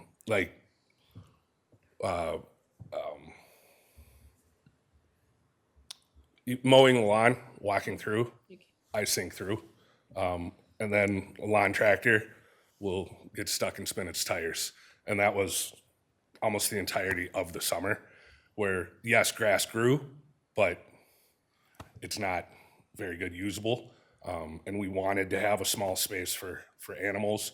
In the end, that's what we plan. Goats, alpaca, pets, and fiber production there in a small scale until we're able to expand. But you see right here, even where in the area that we did the 99-year lease, there's these 3 areas are also springs where it's wet no matter what throughout the year. And then I don't know that there is any possibility to do drain tile from our property anywhere else without continuing to build up water at the front there. And maybe worse. Okay. Thank you. That was helpful. With that, I'm going to open it up to the public. Is there any in the public that has any comments, questions, concerns? Seeing none, I'll take this conversation. And Dan? Yeah, thank you. First off, I definitely would like to see what the township report would be. Yeah, on it. absolutely. So I apologize on miscommunication on my part then. Sure, to continue for that reason, Yes. but one of my questions was animal units. You said animals, and what Yep. were you talking kind of animals? So with zoning, we had done the worksheet. I don't have a copy of it with me. I forgot. I didn't think that I would need to be bringing that. I apologize. That's all right. Animal units, I think we're 9 something. You were working with Tracy. I was. Correct. So she could help you out with that. Typically, it's about a half animal unit per acre. Right now, let's just say you're at 4 to 5, Okay. right? So you're less now. I think your proposal at 9 acres would be closer, to getting what, 4.5, something like that. I think that we were 4 previously. If Okay. I remember right. Yeah, she I might thought have. it was 1 per acre. I would trust what Tracy says. So Yeah. unfortunately, she's not here right now. But I believe typically it's about a half animal unit. There should per be a acre, recorded up to doc 10 that we acres, had and then done. we have some different standards. So Yeah. Then my other question would be, if you did get that to 9 acres, how much larger building size can you go? Versus the 4 he's got, or I 5? mean, I guess it doesn't matter. Typically speaking, if you are going to be 2.5 to 4.99, you're going to get 3,200. You hit 5 acres, now you're at 4,000. So really from 5, 6, 7, 8, and even up to 9.99, I guess you could say, you're still at that 4,000 square feet. So they're pretty close right now at 4.56. So yeah, I mean, half an acre more technically would bump them up if that was their concern, but I don't know. I mean, you guys don't have any detached buildings? We have a lean-to and then a small shed. Right now, in the end, I don't know that we could build a 4,000 square foot barn, and make it viable for ourselves anyways, because the slope of the land, we would have to bring in fill that would go way beyond, because we, of course, having to avoid the wet areas, I don't know that we could, we could do a 4,000 square foot building. Well, I'd like to see a better picture than that one of the wet, just like. but That's yeah. why I tried making this Yeah. one here. This one, I don't know. I mean, Yeah, the normal copy and the scanned in one, it's really dark. Yep. So I thought I had given more that I could then pass around. I thought I had 6 or 7 different pictures from the satellite. we've got some satellite photos. I think it was just maybe with the boundary drawn on it. Okay. I mean, we can go over, once again, boundary stuff. But, Yep. Yeah. Yeah, we're gonna be putting it off, I believe. Okay. But, I'd like to see what the rest of. Yeah. Thank you, Dan. Russ? That that prime farm ground that's going to be involved there, if you seed it in, does it matter? I mean, it's production yet because you're grazing in that, correct? Because they were saying there's 6 acres of prime ground that's going to be involved in this. Sure. So I'll just give you a little I didn't hear overview. the last. That's I'm getting this wrong. Yeah, so I'll give you a quick overview. So our land use plan designates certain classifications of soil as pretty much prime or not prime, right? I mean, you could have one that's great just the way it is, one you drain it a little bit, and it's still good at that point. Maybe that's what you're seeing here with the water.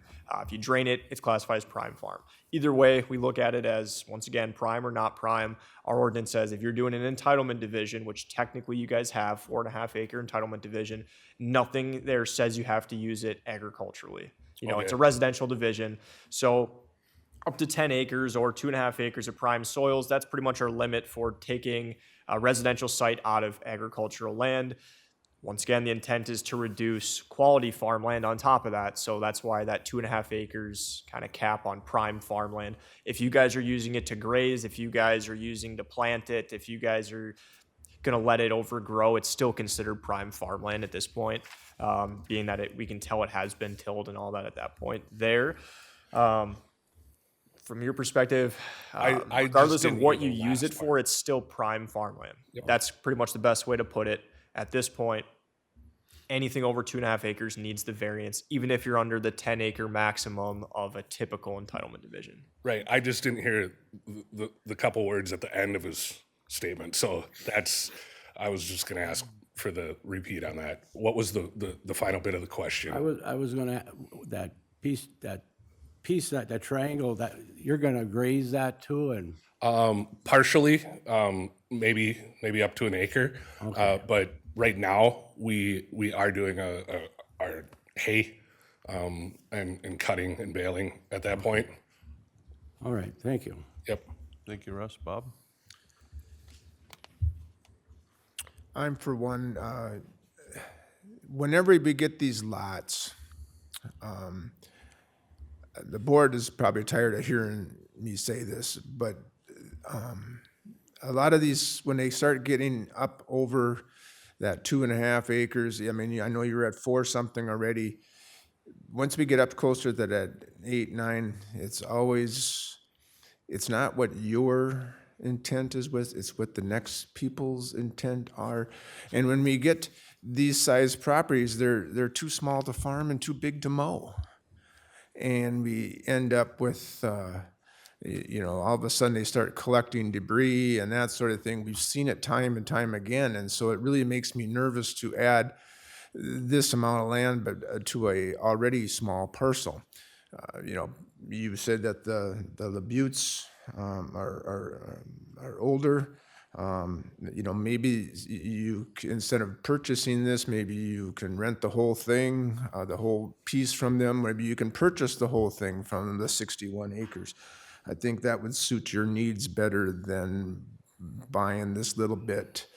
And so I am really not in favor of adding this to your property because it makes and then same way with the animal units that Mr. Vick, it doesn't really make you, if we put a half animal unit limit, it doesn't really change much than what you've already got. And so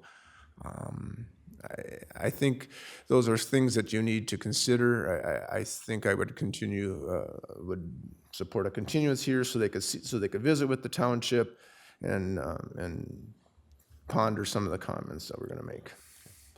I certainly understand where you're coming from on that, but I think that sometimes limitations through the 2.5 acre or small parcels do limit people that want to get into farming on their own, their ability, because renting the entire land from Mr. LeBute at this point is not an option, because he does plan on continuing to farm 5 more years. But I feel like that's inviting a problem that's not there, because we are continuing to use it at egg right now and want to continue to use it as egg. Just a reminder for sake of order, if you're asked the question, then you can respond, but just hold back on some of your comments till we're done. Appreciate it. Okay. Dan? Yeah, some of the same thoughts, but also looking at the way we're going about this. I don't know of a farmer out there, me included, that wants to be turning around on an angle all the time for headlands. It's inconvenient, let's just put it that way. Right now we have a nice square field, we basically come up on the ends, we got straight turnarounds, and now we're gonna, we're 2.5 acres, but now we're gonna create a pie shape, which is hard to farm, even in the remaining of it. And we've talked about it before, is, straight lines, we like square and straight lines. And if you do a straight line, I understand what you're saying. If you do a straight line and you get 4 acres, then there's only real small little short rows up on the top, the way you're angling it across. And again, in Wright County, we're trying to preserve ag land. If we split this off, Aaron, correct me if I'm wrong, but odds are that would make another lot of record. We'd probably say it would have to be sold together, but it would still be another split or another lot. Well, what they're proposing is just to increase the size of their existing entitlement division. So it would still say, or stay as one parcel with one building eligibility. That part, they're not looking at creating 2 lots, whatever, it's gonna be owned together. As the other flip side, I think some of the other board members have mentioned as well, and just when they're looking at a request, theoretically, it should be looked at regardless of whoever's owning it currently. It's what's the request and what's the property. And what they had mentioned too is, assuming maybe it gets sold tomorrow, the next person doesn't have to farm it. So it's still considered prime farmland. The next person's like, I'm gonna let it overgrow or store junk on it or whatever. And now you've taken out more than the 2.5 acres that is allowed for prime farmland. And now potentially you've lost 4 or 5, maybe even upwards of 6 acres. Or 6.5, I think that was what was proposed. So I don't know if that helps answer any of the board's question there, but feel free to ask anything else. So, to clarify, if we were to do it, they would have the same PID number. They would not get another PID number. We can't force them to have the same PID number and combine them. We would recommend it. It doesn't make any sense not to, unless maybe a mortgage company is like, there's no chance. But we would have an administrative order or an updated deed restriction that says it's essentially one parcel for both zoning purposes as well as the transfer of it or sale in the future. Okay. I guess I'd want to know what the township says, so I'm in favor of continuing.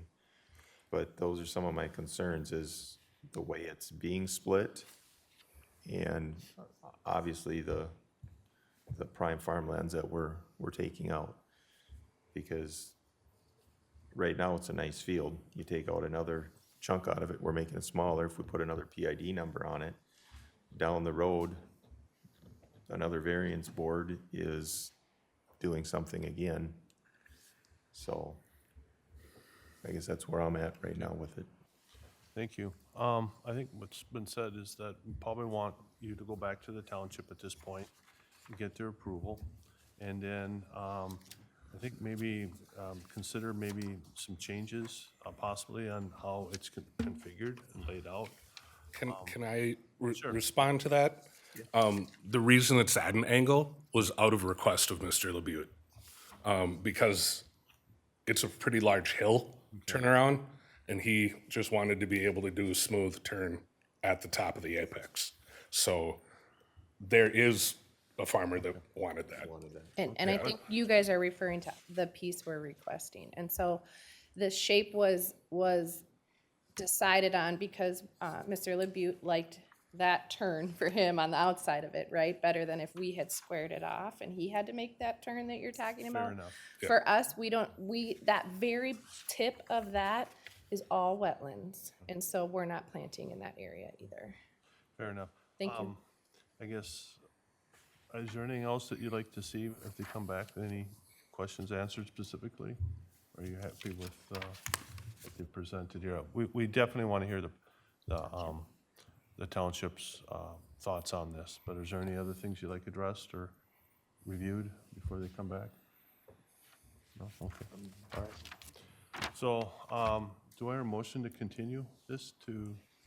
I'll make a motion to continue it to the February 7th meeting, so as you can get a township approval. Let me just check and see when the township has their meeting quick. Mr. Chair, perhaps we could get the feedlot administrator to give us a clarification on how many animal units could be allowed. Yes, good idea. Yes, if you could bring some information as well to me as far as the animals and the animal units, so that we can Yep, have our feedlot absolutely. person maybe help provide some background information too. Yep. All right. Thank you. So, So looks like Rockford Township, they may have 2 more meetings prior to the next Board of Adjustment one on the 7th of February. It might just be a phone call for you guys to have them just remind them, essentially. But we just wanted to make sure we weren't continuing it to a meeting. The township doesn't meet till after, and then you guys are like, well, it's the same thing as last meeting. So. Yep. All right. all right, so a motion to continue this to February 7th? I'll second it. Second it, all right, any discussion? Hearing none, all in favor say aye. Aye. Those opposed, motion carries. Can we take a quick 5-minute break? Yep. Right, recess here. Thank you.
Figured just in case this Full, goes for yeah. quite a while, yeah. 999.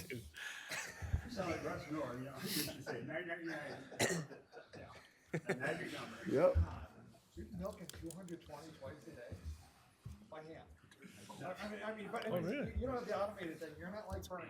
You know, you just watch them do their thing and sit there and drink coffee. Pretty swanky neighborhood then. So, yeah. One at a time. The morning takes about, try 6:30, we're done before 10, and at night we start at 4:30, we're done by 7. Run 10, 14 schedule, in case, everybody wants to get out 7 o'clock tonight. See, Item number I 8's ran to the not here right bathroom just now. in case. see, this is why we had 8 o'clock P&Z meetings. We're at, Every time we try to move this up, nope, can't be there. Gotta milk those cows.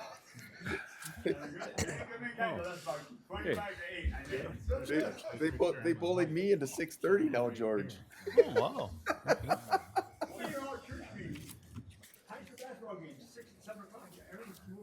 Yeah. No, I'm right on this one. I can pinpoint it. Oh, wow. Good to see you, George. Keep healthy, guys. Yeah. Thank you. Bring the meeting back to order. Ready to go? All right, well, next time on the agenda, we've got the Tony Bakerberg request. Could the applicant or anyone speaking on behalf state first and last name? Tony Bakeberg. All right, so this request here, we have it's located at 7239 70th Street Southwest in Victor Township. There are 2 properties involved, both zone general agriculture and both must remain owned in common due to road frontage. You can kind of see on the screen, there's like a landlocked 40 back there. The road frontage is way up here to the north. So parcel ID 219-000-111100. It's about 118.17 acres. And then parcel ending in 114100 is about 39.52 acres. So the property itself, it does have 1 home currently, which is situated up by the road, and 3 additional entitlements kind of floating on that remaining piece. So the request is to divide out 90 acres of the tillable. And I guess that would retain 0 building entitlements as part of it. So then what would be left is about 68 acres, which has the existing home and 3 remaining building entitlements. The variance is required because the proposed division to split 90 acres of tillable land with 0 building entitlements and leaving the remainder of 68 acres with the existing home and 3 building entitlements would not qualify as an administrative, agricultural, or entitlement division. So entitlement divisions can't exceed 10 acres, and divisions purely for agricultural purposes require all lots being created have at least 1 complete quarter section, which the proposal does not. The township approves the request as there is no good way to split the tillable and keep the access to the recreational land. One neighbor commented they are against 4 entitlements on 68 acres. One neighbor commented that they prefer not to see the possibility of that many homes next to their property line. One neighbor is opposed because they believe a housing development does not belong in a rural area. Another neighbor commented they don't need more traffic out here in the country. As far as the comments go, what I wanted to point out is it should be clear that this specific request is to split land. It's not creating a housing development. It's not creating any additional building eligibilities. So just kind of commenting on what the neighbors had commented. So that'll wrap up my overview. If you guys have any questions, I've got some like the public water map, prime soils, etc. So. Thank you, Aaron. Does the applicant have anything he wish to add? I guess, yeah, just to reiterate what Aaron said, yeah, the main purpose of this split is to maintain the tillable acreage on the divide. And Mike is well aware of what the existing eligibility plus the 3 other ones he does have. He may not be able to use them to their full potential the way this land split is, but he did not want to go through the work of doing soil borings and stuff like that, or even suggesting where eligibilities could be used at one point or another. So, and the main thing too is also to point out the easement strip that runs along the east line is to help maintain the recreational ground for his children and grandchildren to be able to continue using and stuff like that for hunting purposes or whatever they so see to do. And wouldn't be easement, it'd be owned access. Sorry, owned access, Yeah, okay. sorry, yes, owned access, yes, yep. Okay. That's correct, so, Right, thank you. yep. Anyone from the public have any questions, concerns? All right, if you could just step aside and this Yep. gentleman will, if you could state your name and. I'm Tim Motter. I'm Tim Motter. I own the land to the south here. I was basically concerned with the back 40 that's behind my property, which is basically swamp wetland. There's a series of drainages in there. It does affect my property immensely with high water if it's not maintained. I believe it is part of that drainage system that gets into Little Waverly Lake and eventually gets to the river. But my main concern was the lot line adjustment on the back with, let's call it not farmland. That easement along the east side of the property, right there, deeded access, I guess is the right word. How wide is that gonna be for access? Okay. I'd say, yeah, we're between 30, So like this piece right yep, that there. piece Yep. right there, between 33 and 50 feet is kind of what we're looking at doing on there. Okay. So I was just concerned because I know when we divided mine up a little bit, that was a big issue in the past. So I just didn't want to create something that you got a 40 back there that is not going to be anything buildable for a lot. It's wetland. So you might be able to get a house on that high side, but that front of that property is all a creek in the northeast corner. So I mean, it's not my use, it's not my property. I'm all for letting them divide it. I'm just concerned with when we landlock that 40 back there that's behind me with that small access to the back, are we creating a problem, not necessarily for me but maybe down the road for everyone else? So I know it's been a thing in the past, so I just wanted to bring it back to the light. So, thank you. Appreciate the question. Appreciate Thank it. you. Can add to kind of what Tim, I know he said the concern about the maintaining some of that ground back there. Mike's plan is wherever the grandkids still do hay back there if possible. I mean, it depends on the year and the water level and stuff like that, but their plan is still to try to make some grass hay back there yet. And Okay. so, Thank you. If there's no more comments from the public, we'll take the conversation up here to the board. And Russ, could you get us started? Yeah, my concern is that easement. That's a bought easement or? well, is it's that not an just- easement. It's owned access, so we can't create a newly landlocked parcel. Currently, that 40 acres is landlocked because it does not have road frontage on any of its sides, but because it is owned in common, same ownership as the property up here, that I think 118 acres or so, it technically has road frontage via 70th Street to the north. So in order to have Mr. Deers continue to use it recreationally and yet split the ag land off from this, it has to have some sort of public road frontage. So in this case, this would be an owned access. Typically, most owned accesses are 33 to 66 feet. Board of Adjustment can obviously, differ from that and whatnot. But this here, Mr. Bakeberg could have an easement to use that, but it is going to have to be owned with anything along the road up here that Mr. Deers wants to keep. Yeah, that property's staying with Mike Deers. We looked at this multiple different ways. I'm not saying there's a good solution. I don't know if, anything out there, but the only thing that this parcel can really do, other than being owned with something that has road frontage off of 70th Street, is sold to a neighboring property that also has road frontage. Just because, it's far enough back here, and the way they want to split it and how entitlements are going to go, they had to have some sort of strip there that is owned, not easement. So that'll always be with that. It would always be this whole red outline, unless they went back to the Board of Adjustment in the future to use an entitlement, they'd have to own all that as one. Boy, Or sell that 40 acres off to a neighbor at some point. the road, the easement or the access has got to go with always. It's got to touch public road frontage somewhere. So, that's just where it's proposed. I'm not saying there's a great solution here. But that probably, if you had to put an access back there, keep it as far east on the property as possible versus trying to, go through wetland and up to the north or straight north or whatever. So at some point, there's got to be owned access. That just has to come across. We cannot landlock this recreational land back here as its own parcel. All right, I guess I'm gonna have to follow here. Thank you, Thank Russ. you. But, Bob? At first, I wasn't real thrilled with this proposal because I thought maybe the access strip should come all the way down to the section, to the quarter line. And then I guess you'd call it the northern part would stay with the 90 acres. However, I see now after that, you probably couldn't even get, even with an access strip, you couldn't even get to that 40 acres because you run into the wetland. Is that correct? Yeah, that's, I mean, there's a creek you can kind of see right there. So Yeah. the only space you're running into it. Yeah. Is So- there any thought on the township that they were going to extend Hart Avenue any? No, I guess we didn't propose any of that to them.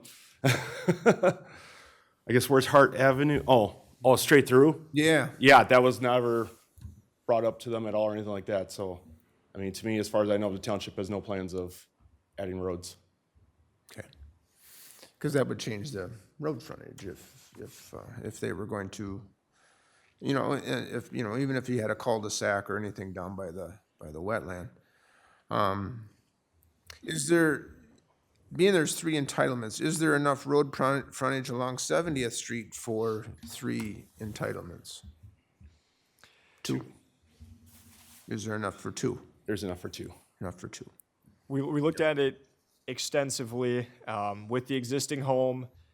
The river doesn't help any, right? You have setbacks off of the river. Depending on how big the entitlements are, it's going to come down to soil borings and all that. And so before we accepted this application, we made it clear that there's no guarantee that all those entitlements are going to be usable on this piece of land. And it sounded like the person, Mr. Deere's property owner, who would retain everything that's kind of fine with it. He doesn't have the intent of using them right now. He wanted to keep the access land, and it didn't sound like any entitlements wanted to go with the billable. So Mike's biggest thing is Mike just wants to sell the egg land to keep it in egg purposes.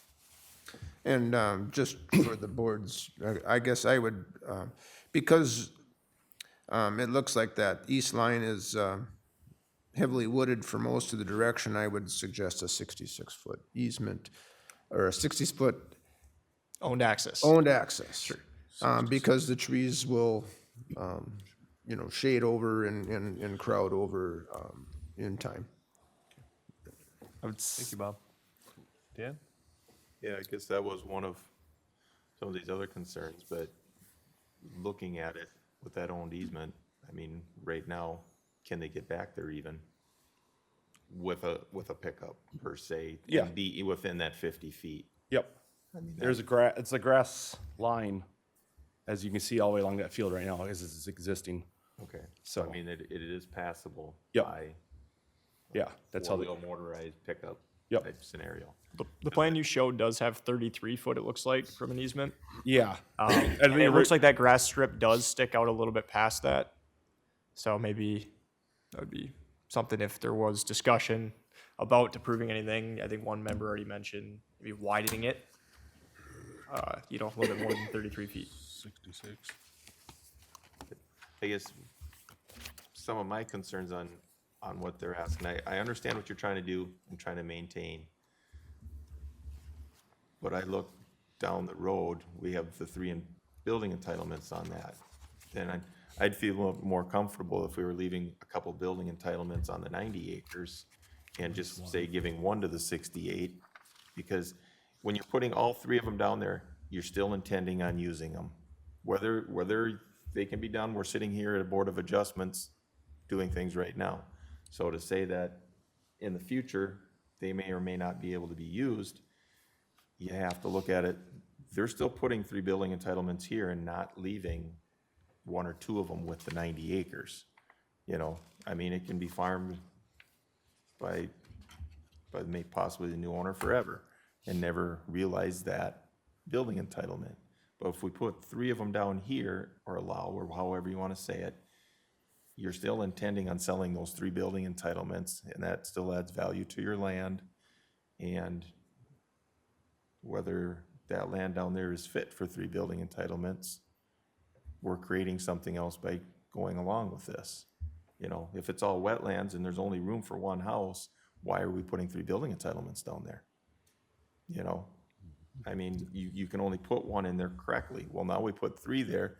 Somebody's gonna try to do something 10, 15, 40 years from now where it shouldn't be, and we created it.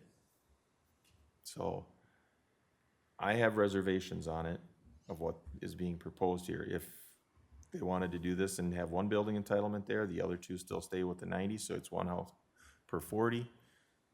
Yeah, I can see, you're gonna have some challenges up on the top for road frontage with the river there and stuff, but it's still, with a variance or a bridge across the river or something, you can still have access with 50 feet all the way out to Hart Avenue in a straight line. Bridges go across water.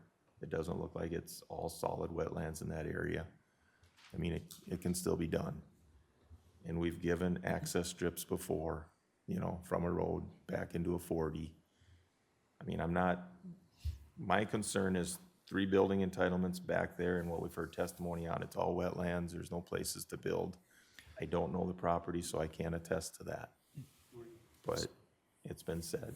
So there may be, once again, they were notified they could try and do soil borings and all that. And typically on a small entitlement division, we require it. On something like this, where there's still 70 acres, you know, it's not necessarily needed, but you got one house where the cursor is. There may be allowance, right, for something in this area on a very small, maybe 1 acre division. And then potentially with approval from the board, once again in the future, because of access strip and all that, I think there's a little high ground down in this area. So there might be the allowance for 3, maybe 4. I don't have enough information to guarantee that, but I wanted to point that out when we were trying to find a way to do it administratively. There really isn't. But there again, even with those building, you know, even if there's one up there, there's already a building entitlement there. You're in ag land.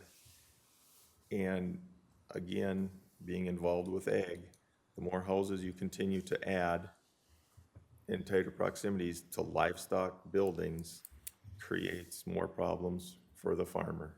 I mean, people love the smell, you know, and when we create more building entitlements, more growth, we keep shooting ourselves in the foot, I guess is where I'm going with it. And I want to do this properly so that we're not sticking people on top of each other and tight. And if there's no building, multiple building places on the 68 acres, you're putting 2 right up next to what I'm assuming is livestock farm with buildings to the north side of the road. I'm just trying to, I'm not trying to utilize dollars and cents. I'm trying to utilize the land and do it correctly in ag land, is where I'm coming from. My thought. Thank you, Dan. Dan? Well, I'm kind of familiar with it. I live just down the street from there, but how would, with the drawing the way it is, the creek that runs through there, how would he get around to that back there the way you got it drawn right up to it? There's an access right in that the northeast corner of that property. Yeah, it's hard to see on these photos here. Yeah. So there's a driveway right here, shared with, I think, or kind of shared with. There's a split between them. Okay. Yeah, there's a split between. Yeah, he does. Yeah, right there. Yep, there's yeah, yep. So he has a full access right through there. So the culvert. He'd have to leave his property, go around and go back to get down there to maintain that area back there? When we leave his, no, he'd just come off the road, off Yeah. of 70th Street. Yeah, there's access right there off 70th Street for him. With the That's- land itself, he can't get across his property line, get back there because you're cutting it off without going over your prop or the other. No, that'd be his property there. That's just, the blue is the outline of the whole parcel itself. The red is just kind of Aaron was drawing. Yeah, Michael owned that whole road frontage up there. Yeah, Yep. okay. But it seems like he's got to get over that creek somewhere there. Are you talking like right here, Mr. Yeah, Wright? right there. No. That line, it's a thick bolded line. 60 I mean, it's feet just to there. show representation because we're looking at, 160 acres or so. In reality, it would be smart and whatever on their Right, end. And the watch surveyor to this probably line leave is- some room. So you could, I think what he's referring to is to come around this way as well, Yes. not Oh. just through here. Yeah. Okay. It would have yeah. some areas south of that stream. Yeah, like you said, that's just We a want book to line keep in there. Yeah. 60 or whatever we put on that other axis, I would think, right? So if we got to get through there with the farm equipment. Why did they not do an access on the other side there to get to that nicer spot? On the west side? West side. Because it's prime egg land. Mike All wants the to way maintain through? as much farmland as he can on this project, and he wants to just keep the farming going with it. Okay. So Because that's that looks like you could get down to at least one buildable lot down there. down at bottom Yeah. left. No, that's grassland on the far bottom corner. Is that what you're asking? Is that a buildable spot? If No. you- No. No. Either? That's I mean that's actually that's grass. You can get 2-3 cuttings off a year, but springtime you had I mean, 02 I'm not that thing that would, familiar with it. I'm Yeah. just Oh, familiar yeah. with the front road. Yeah, 02 that thing would have been underwater. Okay. To be honest with you. I've got the wetlands and water layer up right now, so you can kind of see. It's not perfect, but it's. I think it shows if that's the grass area you're referring to. Yeah. Yeah. It's Basically, within a we wetland farm. boundary. What's tillable is the most tillable would basically. I mean, we can cut the grass in there, but Sure. we don't push the tillable down in there because otherwise you'd just be chasing drown out crops. Kind of So, with Dan though, on the 3 entitlements down there, it just seems like, or in that area. well, Dan said adding eligibilities. We're not adding eligibilities. No, you're not adding eligibility. So, But you're moving those 3 building entitlements down to the 68 acres. 2 to 68 acres, yes. The 68 acres does include this area up front. This is all Correct. one parcel. Correct. Okay, just making that clear. Yep. Yep. But there doesn't sound like there's a lot of building area in the 68 acres. There's possibilities of 3 places, but that's where we just, I mean, that's, like we said, we're not here to discuss those. We're here to discuss the breaking of the clean egg land is what the whole purpose of us. Well, And I understand entitlements- you guys gotta worry about the future on this stuff and, but. No, placing of entitlements is definitely part of this. I just wanted to point out when the neighbors commented a housing development or adding eligibilities. That's not what's happening here. No. And that's they're, I not- think they're that's aware not of at all that. What I'm considering. Okay. I'm talking about the county has had 1 house per 40 forever. Yep. So you've got 80 acres up there and you're not gonna have any building entitlements or any building and eligibilities because you're gonna take those and move those down onto the 68 acres. And that's what I'm talking about. Yep. You're taking away 2 building entitlements off of that 90 and moving it to the 68. So you're moving 2 of them because the 68 technically would have one already, correct? Technically, yeah. I mean, So yes. in the future, with this strip here, there's 3 building entitlements down there. That Deers sells it to somebody else. Somebody still has 3 building entitlements of value there. So they're That's going if you to would want- sell the property and not divide it off beforehand. Yep. Yes. Yep. Yep. However it's done. We sit up here all month, every month, with different angles and different things. Can I point out 2 things to Yep. you? Please. So first off, we tried to do this administratively and do a quarter with that little section in the back end of the main property, but having also true the access strip. So that wooded, that jag right there. So if we had a full quarter there, we could have done administratively. Yep. But that's why we didn't do it there. But also too, I like to point out, you can go sell this to a neighbor as the way we have it pointed out, no issue. We own like 20 acres over from it, but we don't own the adjacent property to it. So that's one thing, that's one of our hardships we're trying to figure out. It's like, why can you sell to your next door neighbor as it is and keep those eligibilities like the way we're proposing without, going through in front of the Board of Adjustments in? I mean, I guess that's our hardship back at you guys. Like, this could have been done administratively, but it's there's that 50-foot owned strip all the way along the east property line that created took away our quarter on it. And so that's why we're basically what we're up here for. Would Mike consider 1 entitlement in the 90 and 2 in the other section? I could ask Mike. I know Mike was just saying, like, he goes, I don't want to put the burden on you guys because eligibilities have a value. Do they not? Yep. So his thing was, he goes, I like to maintain those and not put that financial burden on you guys, on your direction. And again, that brings out my point of, he says he wants to keep it farmland and all of that. So, and we're not supposed to talk financial, but I'll talk it quickly. If you put them down here and you're never going to use them, you're never going to realize them, you're never going to sell them, there's no value there. Leave them up on the 90 acres. There's no value. I mean, Mr. Deers has no value because he's never going to realize it. It's just gonna be hunting land, it's gonna be But wetland. like you said, financials are not part of this, so Yep. that just. So, that goes out, but I'm just saying, so then there really isn't an argument as to why not to leave it on the 90. For my last comment, would you consider postponing this or continuing it for another meeting? If it's to ask a question for Mike to sell some eligibility, I mean, I don't know if that's a possibility, but if it's to make it more worthwhile maybe to go through, maybe that's what we gotta have the conversation on, but, I mean, to me though, it's like, I mean, Tim was up here, he could sell that 90 acres to Tim, as it is. Yeah. As it sits. I guess I don't follow that exactly. I mean, you could sell the whole 68 and 98, and you're gonna get all the building entitlements, correct? You could sell the 68 to someone and get all the building eligibilities, but he How- could sell the one or bare two, egg right? land Okay, to clarify. Tim. Go through a lot line adjustment potentially. So if you're selling ag land, there's a couple things you'd have to consider. Both properties would have to have at least a full quarter and at least 40 acres to be, and no movement of entitlements. And you could do ag land adjustments. If you're like, hey, we want to sell, let's say this exact 90, right? We're not following perfect quarter lines and stuff, like right here even, but lot line adjustment through the board could potentially do that. But you say we With wouldn't need no lot line. entitlement movement. Yeah, they but didn't we want wouldn't to. need lot line adjustment for that. You sell to the adjoining neighbor. Potentially.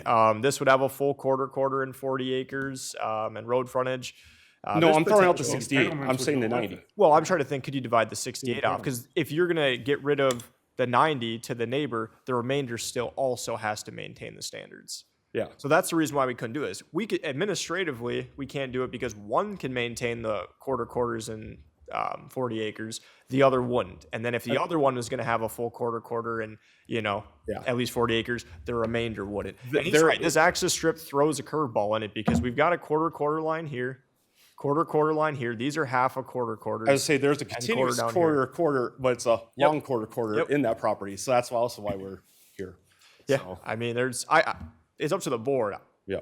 Administratively, we looked at it a lot of different ways. If they're trying to keep all the entitlements on the one and the ag land on the other, it's very challenging. If they were to try and leave some remaining with the ag land, or try and divide, let's say, all the entitlements off first, and then just everything else is remaining restricted, these are things that could be done, but from the applicant's perspective, that's not the goal because they're trying to split the recreational from the tillable. Whether that's a hardship, not for me to decide. If we were to go administratively and do the divisions, the recreational and the ag land is going to be together all as one restricted piece. So, But again, I understand, sorry, Mr. Chairman. But if he was to sell to the property to the south, the 40, there's only one building entitlement there. there's potential.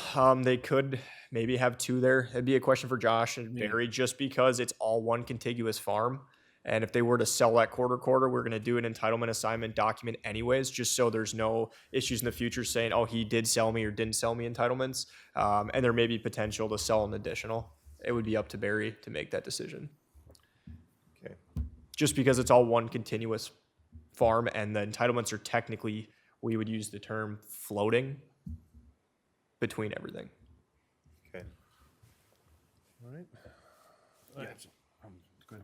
I have a couple concerns. One is actually, I'm not in favor of the idea of adding a building entitlement to the 90 acres. As you're being proposed now, there's no building entitlement, which would mean that we are preserving good ag land. We're making sure in the future, and that is part of the long-range plan, is preserving that. So I feel if we did add, while it does make sense, add an entitlement to that 90 acres, I think we would then be going against, the long-range plan. So, and the other concern that I have, or that I would like to see, is the 68 acres isn't productive land. It's mainly swamp. So I'd want to address animal units to make sure that in the future, we don't have someone that comes in here and, because you got, quote, 68 acres, that opens up the door for a lot of things. and the land just doesn't support it. So I would want to put some sort of restrictions or limitations on animal units on the 68 acres, so.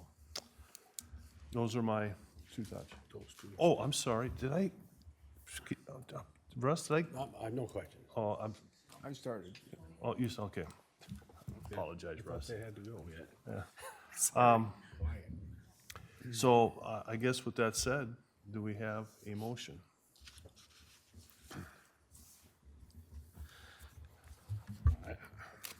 I'd like to make a motion to put it off till next meeting and let him talk to Mike about one entitlement in the 90, because it could be easily built on the top west, northwest corner, and later on without using any ag. So I think it just should be ran by him real quick and see what he thinks. That is egg land right there.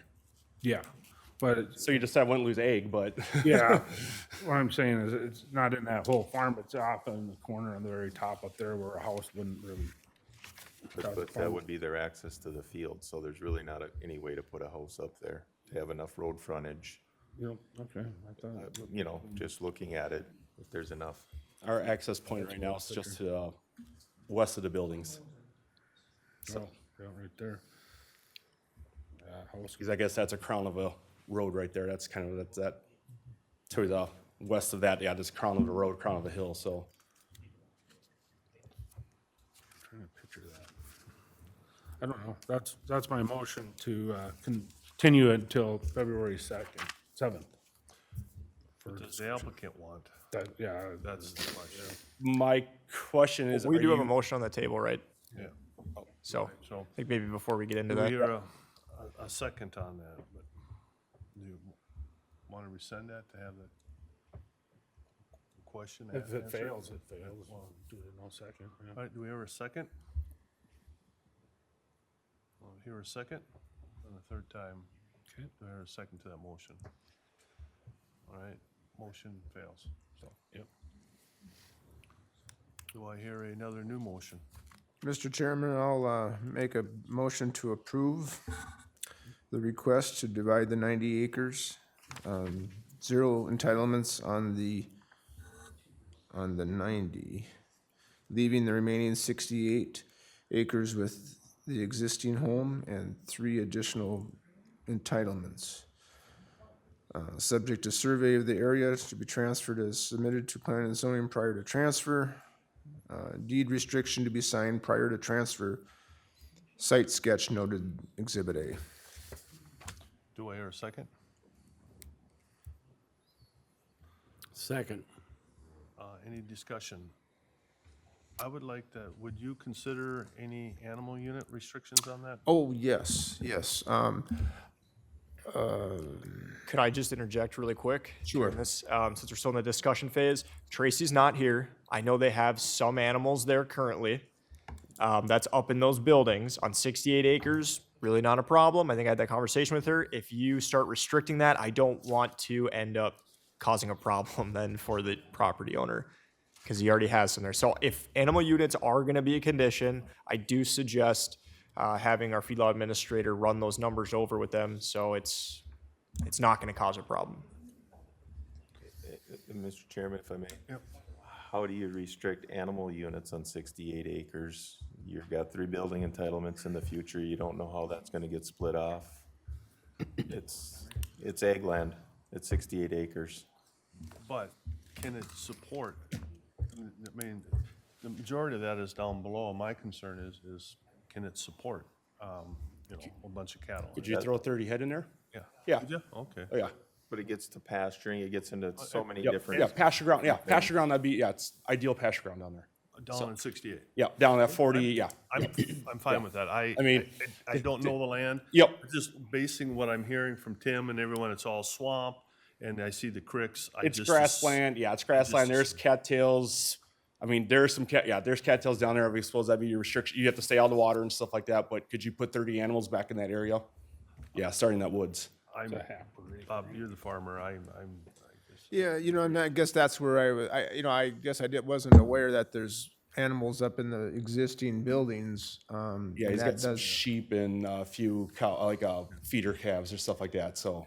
You know, so I guess I was thinking, maybe, 20 animal units or 25 animal units, but I don't know how that affects the people that are there. Yeah. But you're still, and I guess I'm And it's, not trying to flip back and forth, but you're still looking at, it's ag land, it's 68 acres. You've got 50 acres or 50 feet of owned access, that's a lane. You could run probably a lot of cattle back there, pasturing and paddock it and bring it back. And, I know there's wetlands, but it's still pasturing. I've got a lot of cattle in my area and they run it in paddocks and here and there, and there's different ways of managing. It's still ag land. the only thing is if we're going to reduce the environmental impact on that property, we'd limit the number of animal units that could be there. And that's Mr. Bakeberg's problem to deal with the limit that we give them. And if they turn around and if Mr. Deers, I should say, is his problem to manage it accordingly. And if he ends up selling 1 or 2 building entitlements back there, that's the restriction that they're going to have to live with, knowing that when they whoever would purchase it from Mr. Deers. But being it's ag land already, doesn't the county already control that? I mean, wouldn't that be Tracy's position, for wetlands and what is back there, and not having us put a number on it? I guess I look at it, that's Tracy's department to say that it can handle 30 head, it can handle 100 head, it can handle 10 head because of water or swamp or whatever on that. Because he's gonna have to have feedlot permits and number of animals. That's gonna go through Tracy, and Tracy's, or the feedlot of the county. All right. I guess that's I where my feel, thought is. a little more comfortable knowing that it can support 30 head. I had no idea that it was that much, so I don't feel as strongly now about having animal limits. Okay. So we are still in the discussion phase. If you are planning on doing anything with animal units, because there's animals there already, and it's 68 acres, I don't know how many he has. Initial conversation with Tracy, I believe, was not a problem, but I wouldn't want to see any restrictions placed without her giving input, so we don't do anything to what Mr. Deers currently has. And then part 2, if you are leaning towards then an approval with 68 acres and 4 entitlements remaining on there, we would look at it, our current interpretation, if they wanted to divide anything off because it was created kind of this way by the board, we'd want them back to the board. But I would like to see a condition that says pretty much any use of the entitlements, or divisions, lot line adjustments of that 68 acres would come back to the Board of Adjustment for review, just so we don't have any confusion. It's a little more clear. If I may, as long as we're still in discussion, is there anything with the county on animal units? Like, is it a half per acre? Or? I believe once you hit 10 acres, the standards change slightly. Okay. And I know there are standards, but I don't know them down to a T, and I would suggest a conversation with Tracy. If it's gonna fall down onto animal units, I would recommend a continuation. Okay. I heard half per acre, that's why Yeah, typically on those smaller properties, we run them about I believe it's a half animal unit per acre. We were looking at a 4-acre property earlier. This is 68. Yeah, So say when they're larger properties, the numbers, 34. the rules change, the numbers change and stuff like that. But I don't know those numbers. Like you said, Tracy would be your person to. Me neither, that's why I was Expert. trying to Yeah. get that. Okay.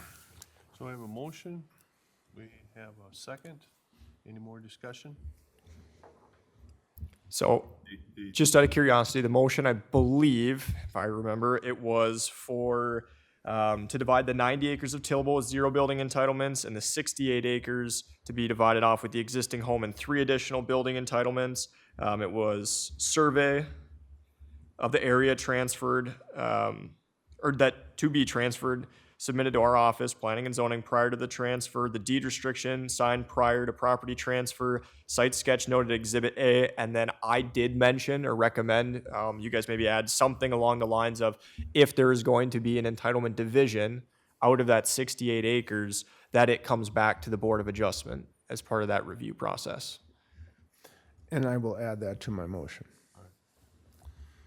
Any further discussion? You got that motion clarified?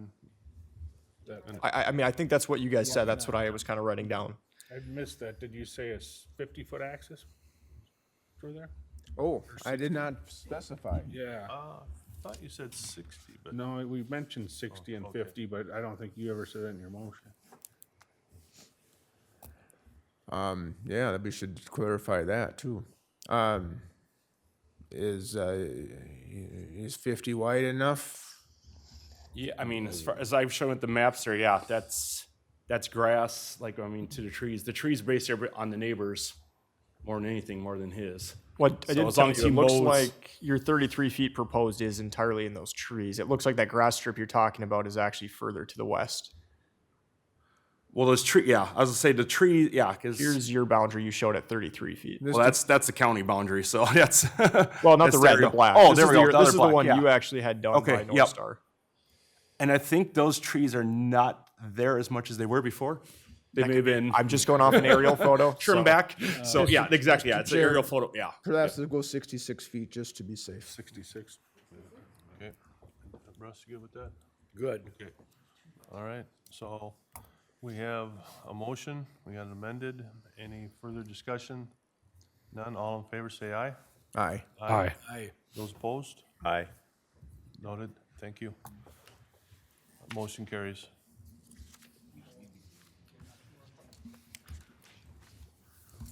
Thank you. Thank you.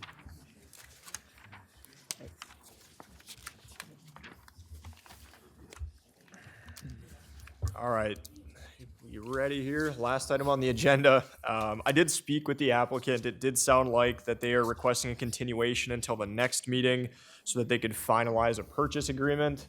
I don't see anyone here. I guess I could ask if anyone here is on behalf of the Brian Sloan requests, please step forward. If anyone's here on behalf of the Brian Sloan requests, you could please step forward. And lastly, if anyone's here on behalf of the Brian Sloan requests, please step forward.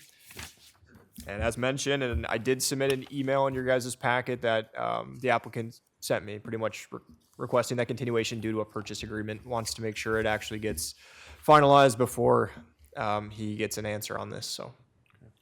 All right. I don't think we have to make, do we have to make a motion on our part to? If you're gonna make a continuation, All right. so he would recommend or request the continuation until the next meeting.